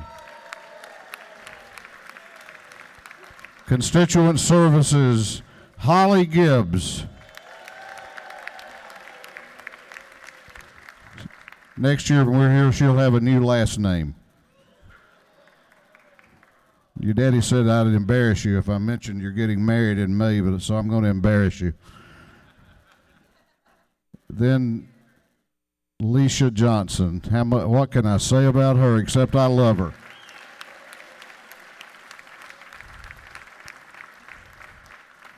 And Diane Harden. I can't say enough about her. And I love her too.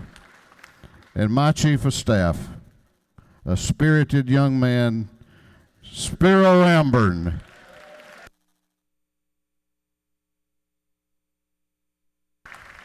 Thank all of them.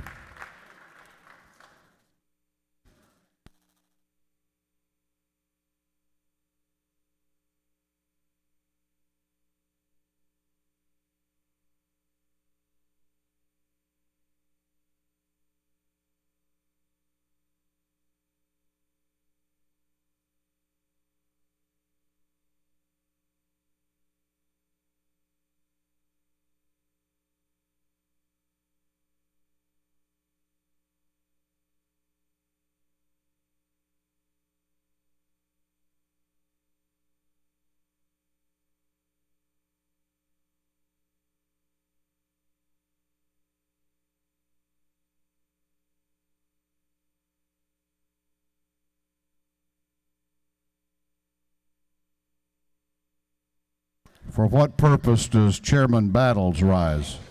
Well, Mr. Speaker, you have mentioned everyone in this room except yourself, and we couldn't do it at all without you. And I think we need to give you a round of applause.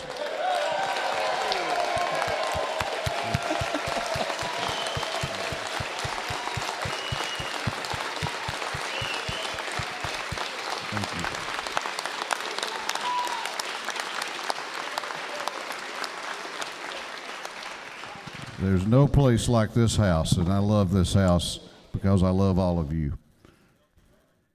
All right. For what purpose does Representative Beasley Teague rise? Mr. Speaker, I'm tired now. I am ready to go home. But the weather's bad outside, so I'm going to keep you here a little bit so you don't have to drive in a storm, okay? Oh, you so kind, sir.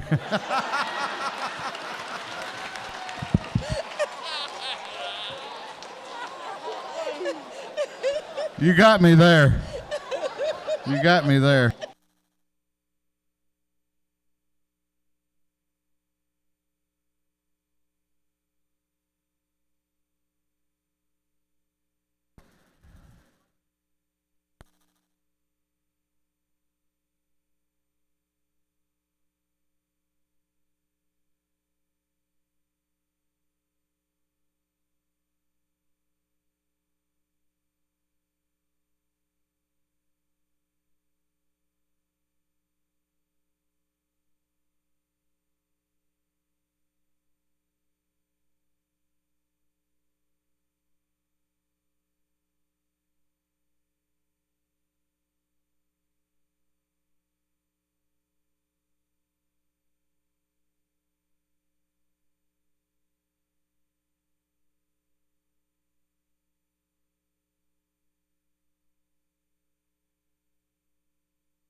House will come to order. The House will come to order. The clerk will read the caption to Senate Bill 87.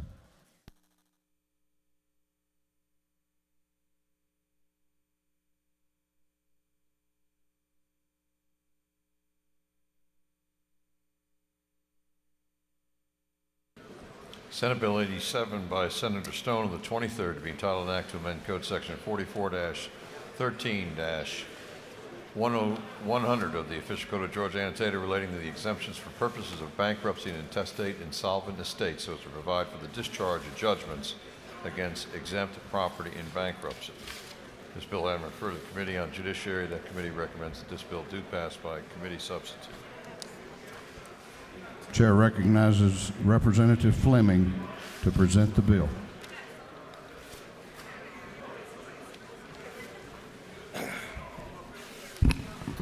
Thank you, Mr. Speaker. House Bill 87 is a combination of two bills, but let me tell you about 87 first. It deals with cleaning up our courthouse records when a bankruptcy occurs. Every time title to land is checked, old liens which have been negated by bankruptcy cause confusion. Chairman Jay Powell worked out the language on that with the Senate sponsor of the bill. Now, there is an amendment on to 87 that you will be asked to approve. That is the substance of Senate Bill 71. That is a bill that was taken and used as a vehicle for something else. It is also related to a bankruptcy issue. It passed the House Committee and the Senate Committee, I believe, without opposition. That amendment simply makes it clear that a health care savings account can still be used for their intended purposes even if someone goes through a bankruptcy. So I'd ask you to vote yes on the underlying bill, SB So what is this? 87, and also the attached amendment, which is Senate Bill 71. I'll be happy to answer any questions, Mr. Speaker. You have no questions. Thank you, sir. I yield the well. Is there any objection to the previous question being ordered? The chair hears none. The previous question is ordered. There is an amendment. There is an amendment on the bill. It's AM 292649. The Powell-Fleming amendment. Is there, clerk will read the amendment. Amend the substitute to SB 87, LC 29 7612 ERS by inserting after as on line 2 the following to add assets in health savings accounts and medical savings accounts to the list of property that is exempt from bankruptcy. Is there any objection to adopting the amendment? Is there objection? Chair hears none and the amendment is adopted. Is there any objection to withdrawing the committee substitute? Chair hears none. The committee substitute is withdrawn. Is there any objection to adopting the substitute approved by the Committee on Rules? The chair hears none. The substitute is adopted. Is there any objection to agreeing to the report of the committee which was favorable to the passage of the bill? The chair hears none. The report of the committee is agreed to. Shall this bill now pass? All those in favor of the passage of Senate Bill 87 will vote aye. Those opposed will vote no, and the clerk will unlock the machines.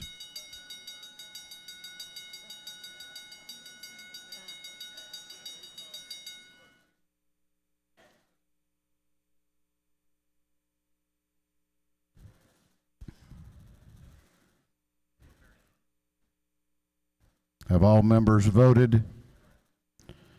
Have all members voted? If so, the clerk will lock the machine on the passage of Senate Bill 87. The ayes are 164, the nays are 2. This bill, having received the requisite constitutional majority, is therefore adopted. Chair recognizes Chairman Amy Carter for a motion.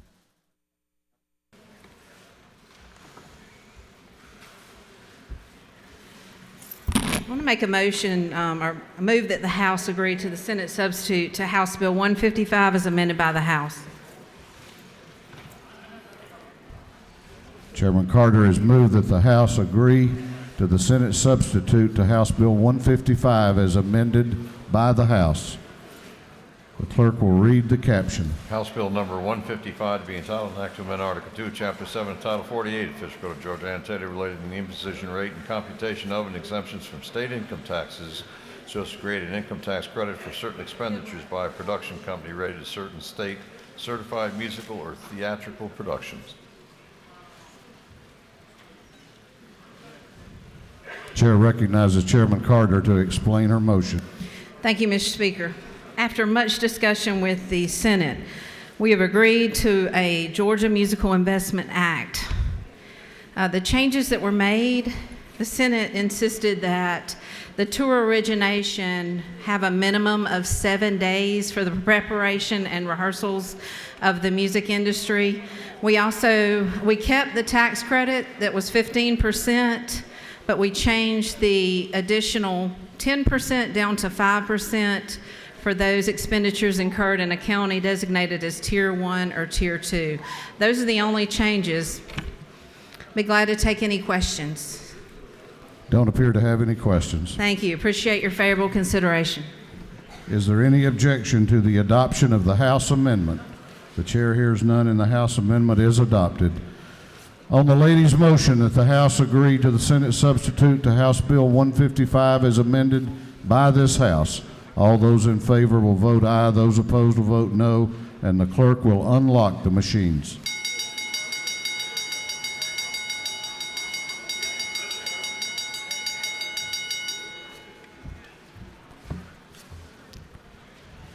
Have all members voted? Have all members voted? If so, the clerk will lock the machines. On the lady's motion, the ayes are 150, the nays are 17, and this House has agreed to the Senate substitute to House Bill 155 as amended by the House.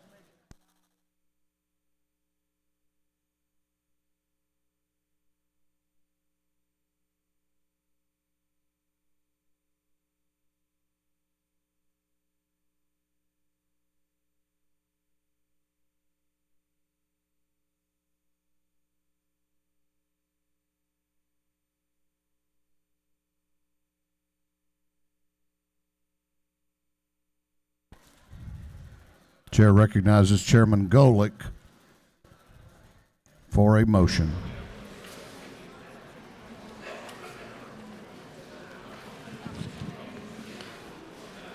Mr. Speaker, pursuant to the rule, I'd like to move that the House waive the 1 hour requirement for consideration of a conference committee report, specifically for the conference committee report on Senate Bill 104, containing 4 bills, 2 by Republicans, 2 by Democrats, all of which that passed by overwhelming margins. Chairman Golick has moved that we waive the rules of the House to consider a conference committee report in less than an hour. That requires a majority vote of the House. Is there objection to his motion? There is objection. Does the gentleman move? Gentleman moves. All those in favor of the motion to waive the rules of the House for consideration of a conference committee report on Senate Bill 104 will vote aye. Those opposed will vote no, and the clerk will unlock the machines.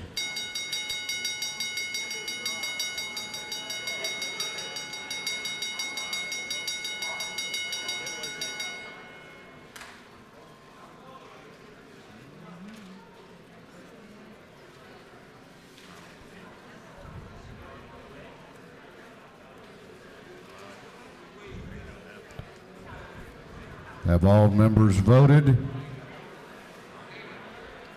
Have all members voted?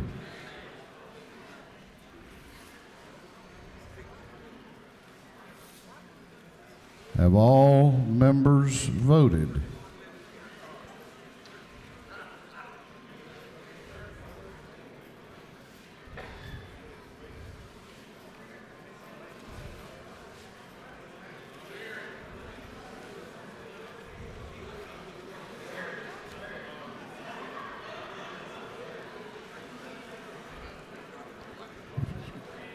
Clerk will lock the machines.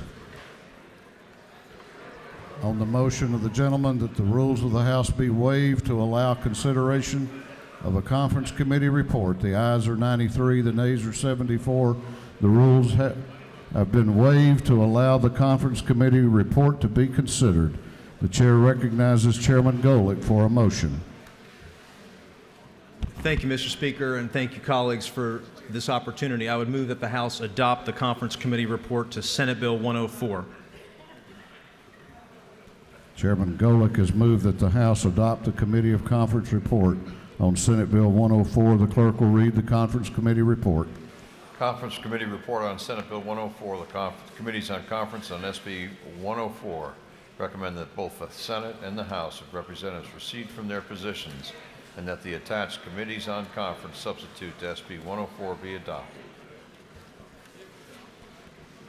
Chair recognizes Chairman Golick to explain the Committee of Conference report for Senate Bill 104. Thank you, Mr. Speaker. Ladies and gentlemen of the House, Senate Bill 104 is Senator Donzella James' human trafficking bill.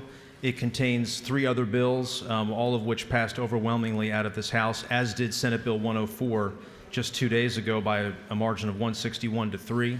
It contains Representative Bodie's House Bill 67, which passed both this House as well as the Senate Judiciary Committee and creates the offense of carjacking in the second degree. House Bill 213 that passed out of both this House by a margin of 161 to 5, as well as the Senate Judiciary Committee that adds the opiate fentanyl to the drug trafficking statute, but it also ensures that its legitimate use is protected through changes that were made in the Senate. And finally, House Bill 214, which is requested by the Insurance Department that passed this House by a margin of 162 to 6, that also passed the Senate Insurance Committee. This clarifies that the manufacture of a false insurance ID is a felony. Right now, there's a conflict in laws. Title 16 calls for it to be a misdemeanor. Title 33 calls for it to be a felony. This change to Title 16 clarifies it'll be treated as a felony, and again, this is requested by the Insurance Department. These are all four non-controversial bills, two sponsored by Republicans, two sponsored by Democrats, and again, having been passed by this body by overwhelming margins, all four of the measures. I'll be happy to answer any questions if there are any. If not, I'll yield the well, Mr. Speaker. Chair recognizes Representative Turner to your left for a question. Thank you. Will the gentleman yield? Yes, sir. Just looking at this particular conference committee report, it has four separate, looks like different subject matters. Could you explain to me how lines 71 through 72 are related in any way to lines 219 to 222? Representative Turner, this is a Title 16 omnibus bill that addresses the issue of crime, and specifically in Title 16. And just as we have in, for instance, different tax areas that will come into an omnibus tax bill that we seem to vote on a year-to-year basis, this is an omnibus crime bill, which all touch Title 16. Mr. Speaker, I know it's a very late hour. I'm going to yield the well and ask for favorable consideration of these non-controversial bills. Thank you. On the adoption of the Conference Committee report on Senate Bill 104, all those in favor of the adoption of the Conference Committee report will vote aye. Those opposed will vote no, and the clerk will unlock the machines.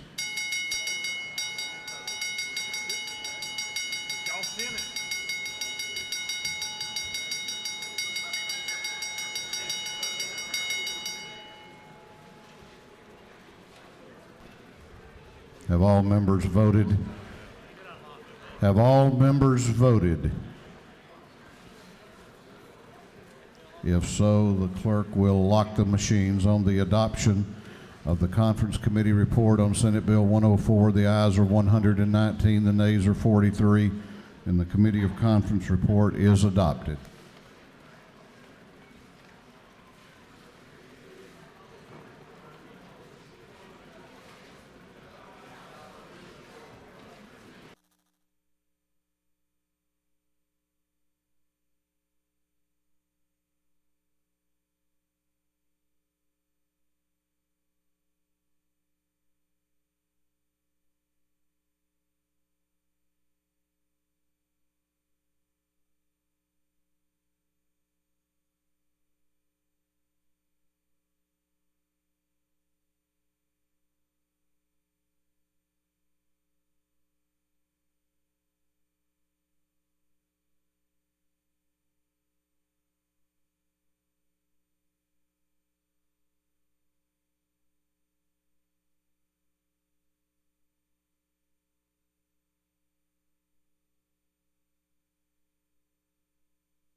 Chair recognizes Chairman Coleman for a motion.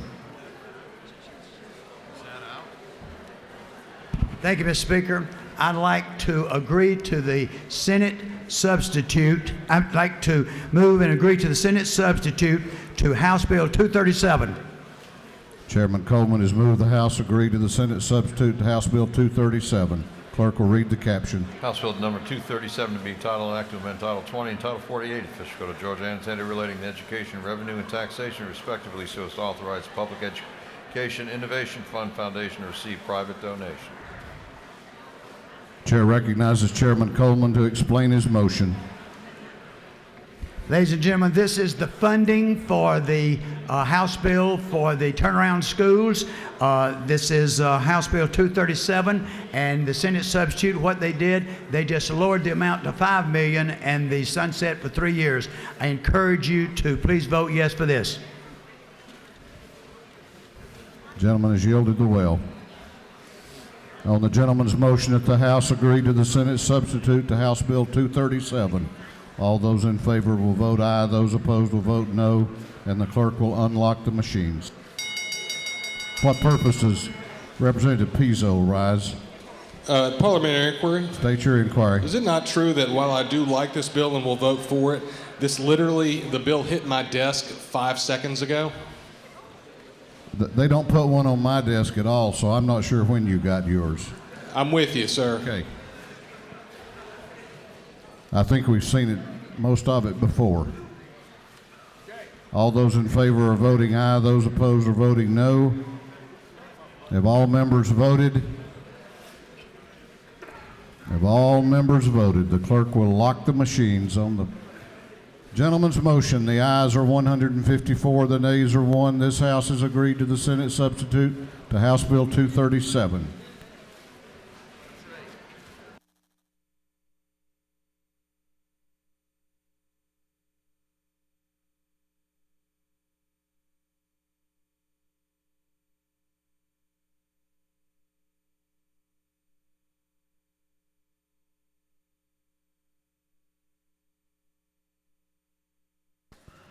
Chair recognizes Representative Carson for a motion. Thank you, Mr. Speaker. I move that the House agree to the Senate substitute on House Bill 92. Representative Carson has moved that the House agree to the Senate substitute to House Bill 92. The clerk will read the caption. House Bill number 92 to be titled an act to amend Code Section 33-24-45 of the Official Code of Georgia annotated relating to cancellation of non-renewal of automobile or motorcycle policy so as to expand the definition of policy. Chair recognizes Representative Carson to explain his motion. Thank you, Mr. Speaker. This is the bill to put multi-car policies and single-car policies at parity. The only thing we have done is we've changed on line 2 the word policies. It was polices when it left here. We're just correcting the spelling of one word in the preamble. That's the only change, Mr. Speaker. I ask for the body's favorable consideration. I yield the well. Gentleman has yielded the well. On the gentleman's motion that the House agree to the Senate substitute to House Bill 92, all those in favor will vote aye, those opposed will vote no, and the clerk will unlock the machine.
Have all members voted?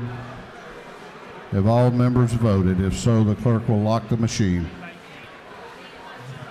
On the gentleman's motion, the ayes are 163, the nays are 0. This House has agreed to the Senate substitute, House Bill 92.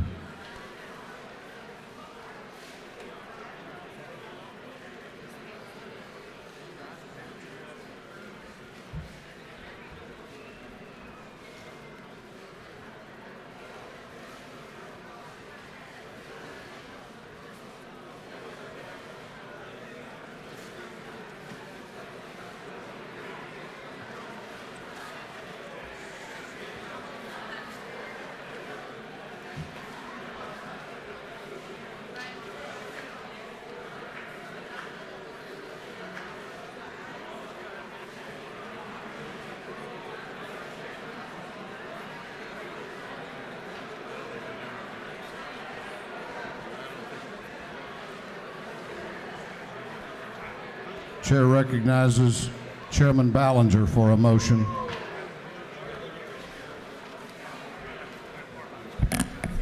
Thank you, Mr. Speaker. I move that the House adopt the Committee of Conference report on House Bill 280. Chairman Ballinger has moved that the House adopt the Committee of Conference report on House Bill 280. Clerk will read the caption. Committee on Conference report on HB 280. The Committee on Conference on HB 280 recommend that both the Senate and the House of Representatives recede from their positions that the attached committees of conference substitute to HB 280 be adopted. Chair recognizes Chairman Ballinger to explain the Committee of Conference report. Thank you, Mr. Speaker. The Committee of Conference has been on your desk for about an hour. Many of you have come over here and addressed some of your concerns with me, and I hope I've been able to answer your questions. We did address the concerns that were raised by the governor in this bill. It is an important public safety measure, and I would urge your favorable consideration. I'll be happy to yield to a question or two if they're substantive. Well, that was the magic words. The chair recognizes Representative Spencer to your right for a question. Does the gentlelady yield? Yes. I see there's a lot of exceptions in this bill. Can you explain that? And the second question I have is, what does it do now? I didn't yield to a second question, Representative Spencer. So for the first question, there are a lot of exclusions. Unfortunately, in the legislative process, we don't always get everything we want. The legislative process is about compromise, and it's about meeting people halfway. So unfortunately, while this bill doesn't go as far as we would like, I think it is an important first step for our Second Amendment rights here in the state of Georgia, and I would urge your favorable consideration. Mr. Speaker, I yield the well.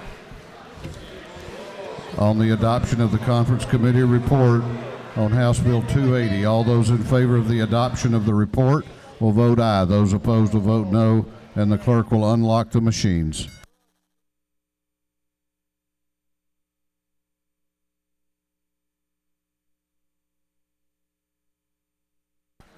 What purpose does Representative Turner rise? Parliamentary inquiry. State your inquiry. Mr. Speaker, lines 33 through 36 says that this bill does not apply to any room or space being used for classes in which high school students are enrolled. And my parliamentary inquiry is, how is a law-abiding concealed weapons carry permit holder to determine between a building that is being used for high school students and one that is not?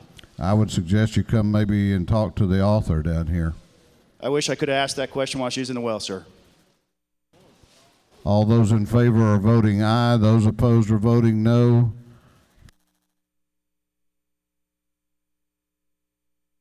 What purpose does Chairman Ballinger rise? Parliamentary inquiry. State your inquiry. Isn't it true that the chair of higher ed here in the Georgia House of Representatives has said that that will be addressed through a rule with the Board of Regents in conjunction with them? If the lady so states.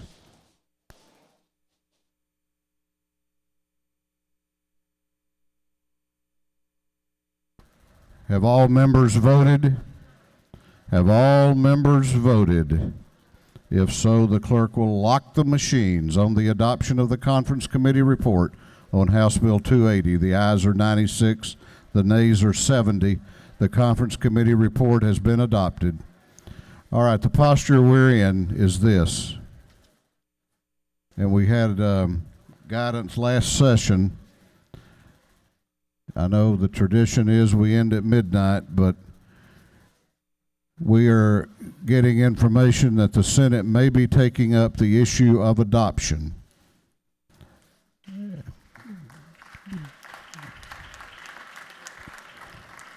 However, they are putting an amendment on it, and that will require that we wait here a few minutes to see what that amendment is.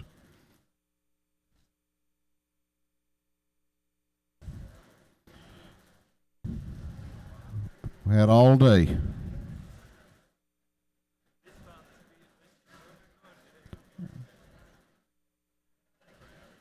Chair recognizes Representative Kelly for a motion. Thank you, Mr. Speaker. I move that the House agree to the Senate substitute for House Bill 206. Representative Kelly has moved that this House agree to the Senate substitute to House Bill 206. Clerk will read the caption. House Bill 206 to be titled an act to amend Code Section 26-4-118, the Official Code of Georgia, annotated the Pharmacy Audit Bill of Rights, so as to remove an exception related to certain audits conducted by the Department of Community Health. Chair recognizes Representative Kelly to explain his motion. Thank you, Mr. Speaker. House Bill 206 deals with the DCH audits and the recoupments for Medicaid providers in our state. The changes in that portion were just some to address concerns of DCH, but all the providers are okay with it. Everyone's in agreement, DCH and the providers. Section 3 is a new portion of the bill that deals with a reimbursement to nursing home for care, but only upon appropriation for this House. Mr. Speaker, it's a simple bill that's good for our Medicaid providers as well for those who need care in our nursing home, and I'll yield the well. Gentleman has yielded the well. On the gentleman's motion that the House agree to the Senate substitute to House Bill 206. All those in favor will vote aye. Those opposed will vote no. And the clerk will unlock the machines.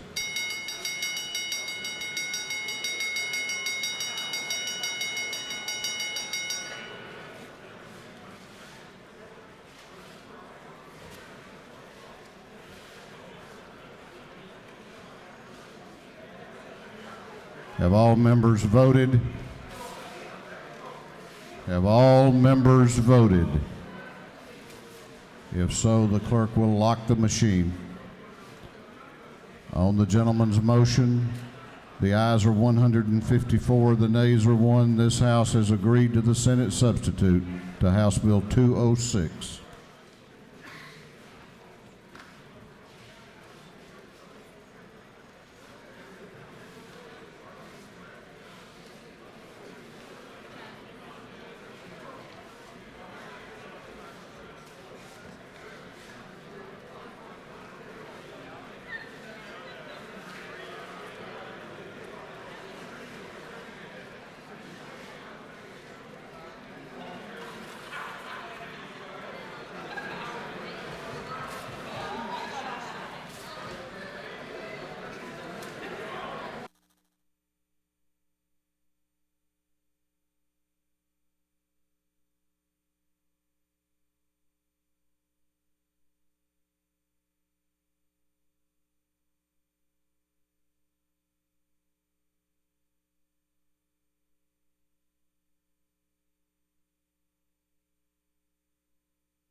While we're waiting, I want to ask all of the remaining pages that have been here all day long to come in and let us show our appreciation.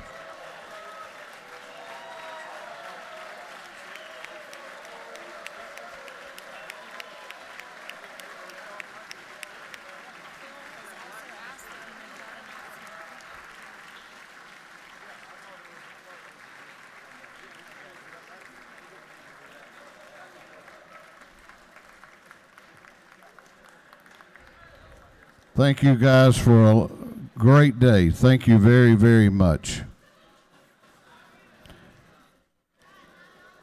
The Sergeant at Arms has asked me to remind all members, listen up now.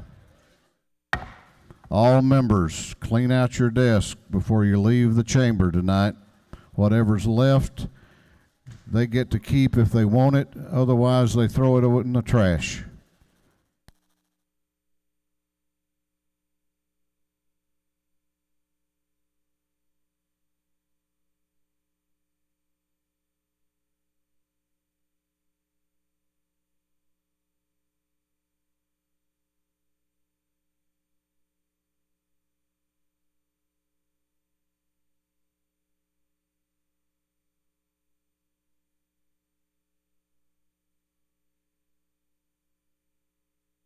Also, leave your voting cards in the desk. I don't think you'll need those back home.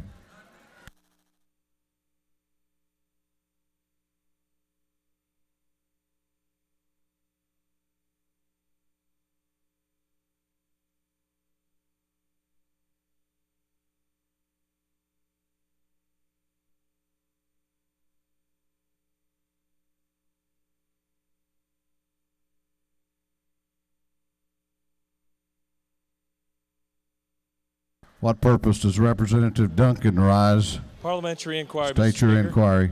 Is it not true that this chamber will wait as long as possible for the Senate to get the adoption bill right and to help children all over the state of Georgia? I'm not leaving.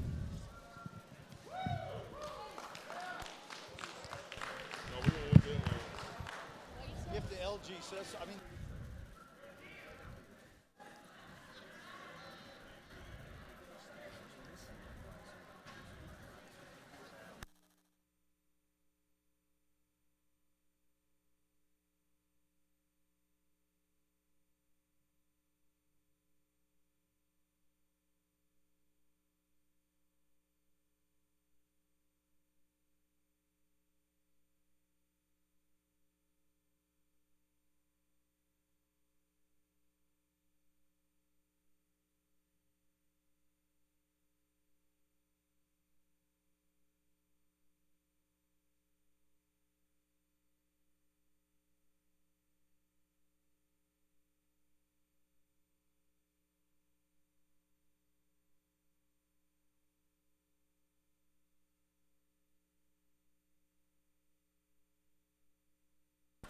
Chair recognizes Representative Blackman for a motion.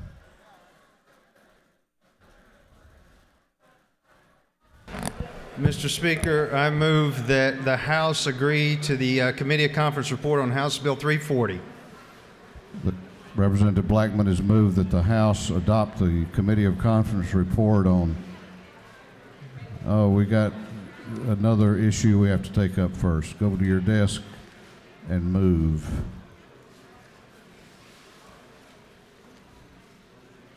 It has not been on the desk for the requisite time.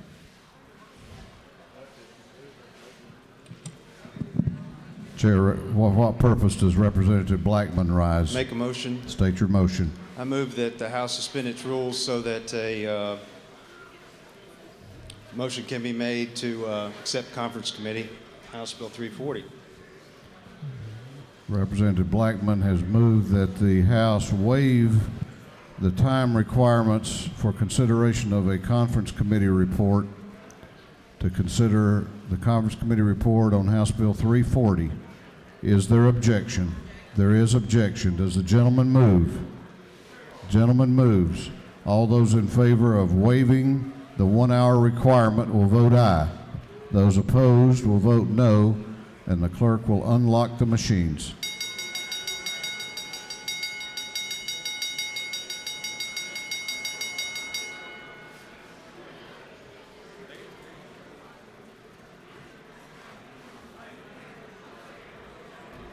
Have all members voted? If so, the clerk will lock the machines.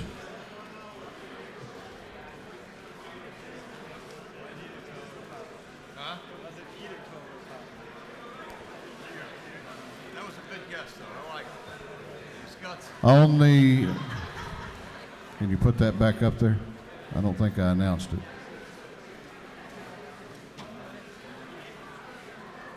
On the gentleman's motion, the ayes were 98, the nays were 59, and the rules for 1 hour have been waived. Chair recognizes Representative Blackman for a motion. Mr. Speaker, I move that we adopt the committee of conference substitute to House Bill 340. Representative Blackman has moved that the House adopt the Committee of Conference report on House Bill 340.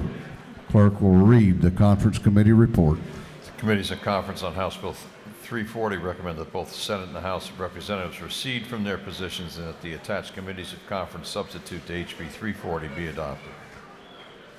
Chair recognizes Representative Blackman to explain the Committee of Conference report. Thank you, Mr. Speaker. Members of the House, I know a lot of folks in this room and outside of this room put a lot of time and energy toward House Bill 340, which was the title ad valorem tax fixes. Once we got to conference, we found some middle ground that would fix the leasing component, but did not move beyond that yet. Work continues. We will continue to try to find middle ground on other portions of the TAVT fixes moving forward, but I would ask for your favorable consideration on this conference report as presented, House Bill 340. Mr. Speaker, I'll answer a question or two if there are any. You have no questions. Thank you. I yield the will. On the adoption of the Conference Committee report on House Bill 340, all those in favor of the adoption of the Conference Committee report will vote aye. All those opposed will vote no, and the clerk will unlock the machines.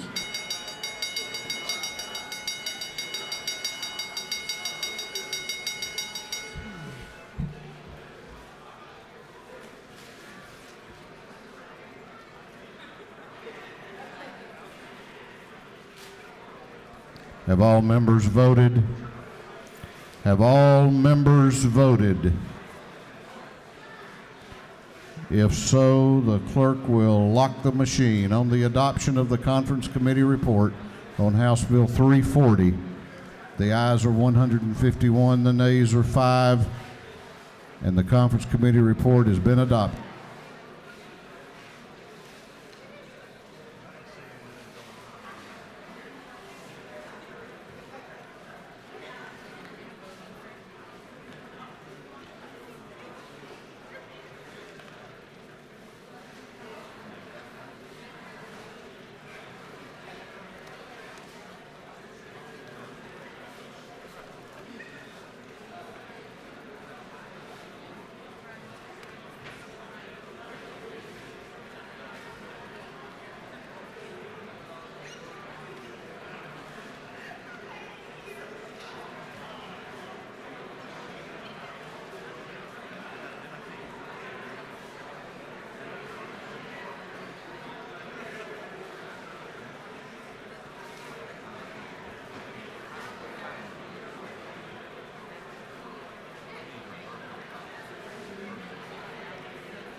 John.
Chair recognizes Chairman Powell for a motion.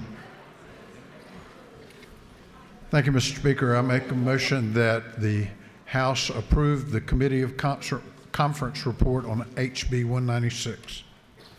Chairman Powell has moved that the House adopt the Committee of Conference report on House Bill 196. Clerk will read the caption.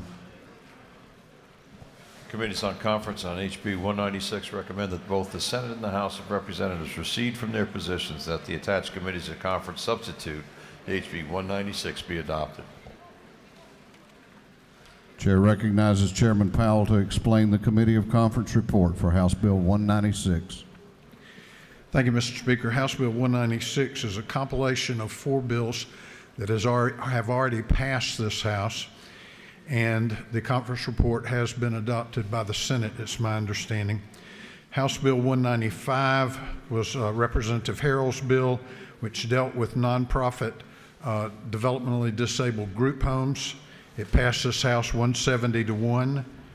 Lee Hawkins' bill, House Bill 209, dealt with the homestead exemption for disabled veterans. It passed this House 167 to 0. Representative Knight's bill, HB 285, dealt with low-income housing tax credits and how they're to be valued by tax assessors. It passed this House 168 to 2.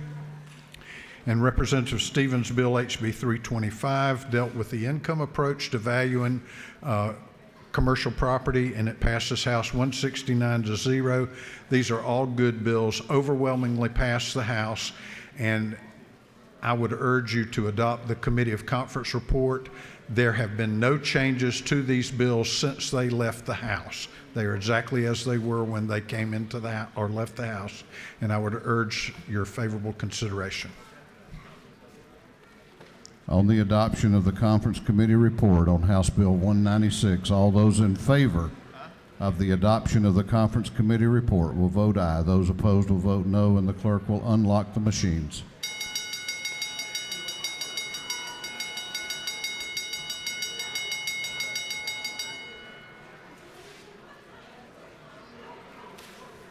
Have all members voted?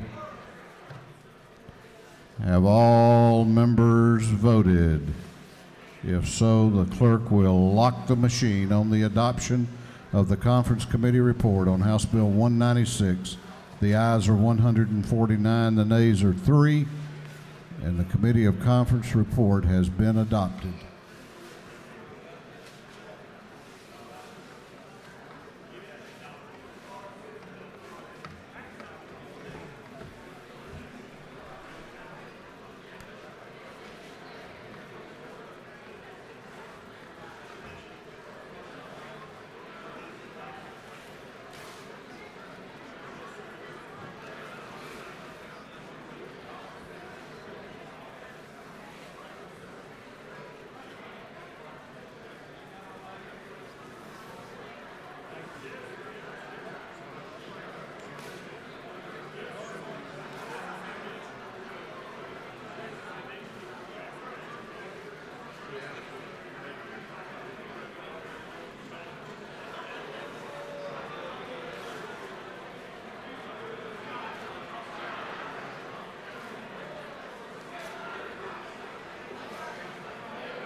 Just to keep you up to date, the Senate has taken up Senate Bill 130, which has the Representative Reeves' adoption bill. There was a motion to table, which just failed. So I'm not sure what the next step is over there. Well, I'm not going to say any more yet.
House will come to order.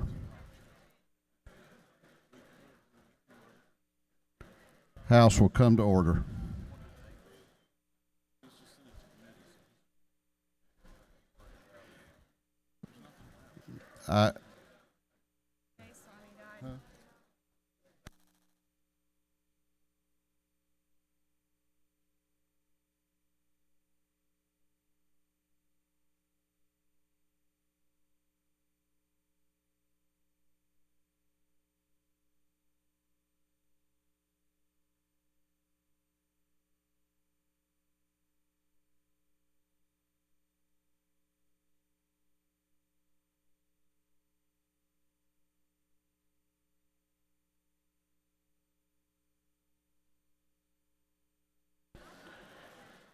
House will come to order. Chair recognizes the Rules Committee Chairman for a motion. Mr. Speaker, I move that all bills and resolutions on the general calendar be recommitted to the committee from whence they came. Is there objection? Is there objection? The chair hears none, and that is ordered. Well, I have bad news and good news. We have worked hard to try to find a path for kids in foster care to find permanent, loving homes. And I want to thank this House for its bipartisan hard work on that.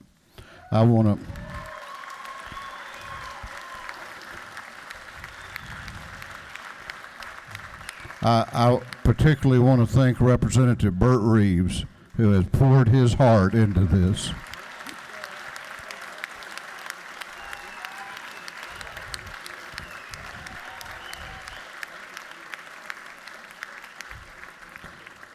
We had hoped, and we have stayed here now until 12:55 in the morning, and the Senate has just tabled Senate Bill 1, or sent it back to committee. So I'm going to recognize, the good news is I'm going to recognize the majority leader for a motion. And I want to thank this House for a great, great session.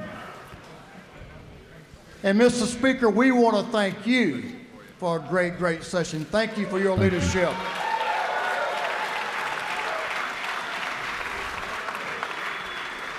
Now, Mr. Speaker, I move this House now adjourn sine die. This House is hereby adjourned sine die.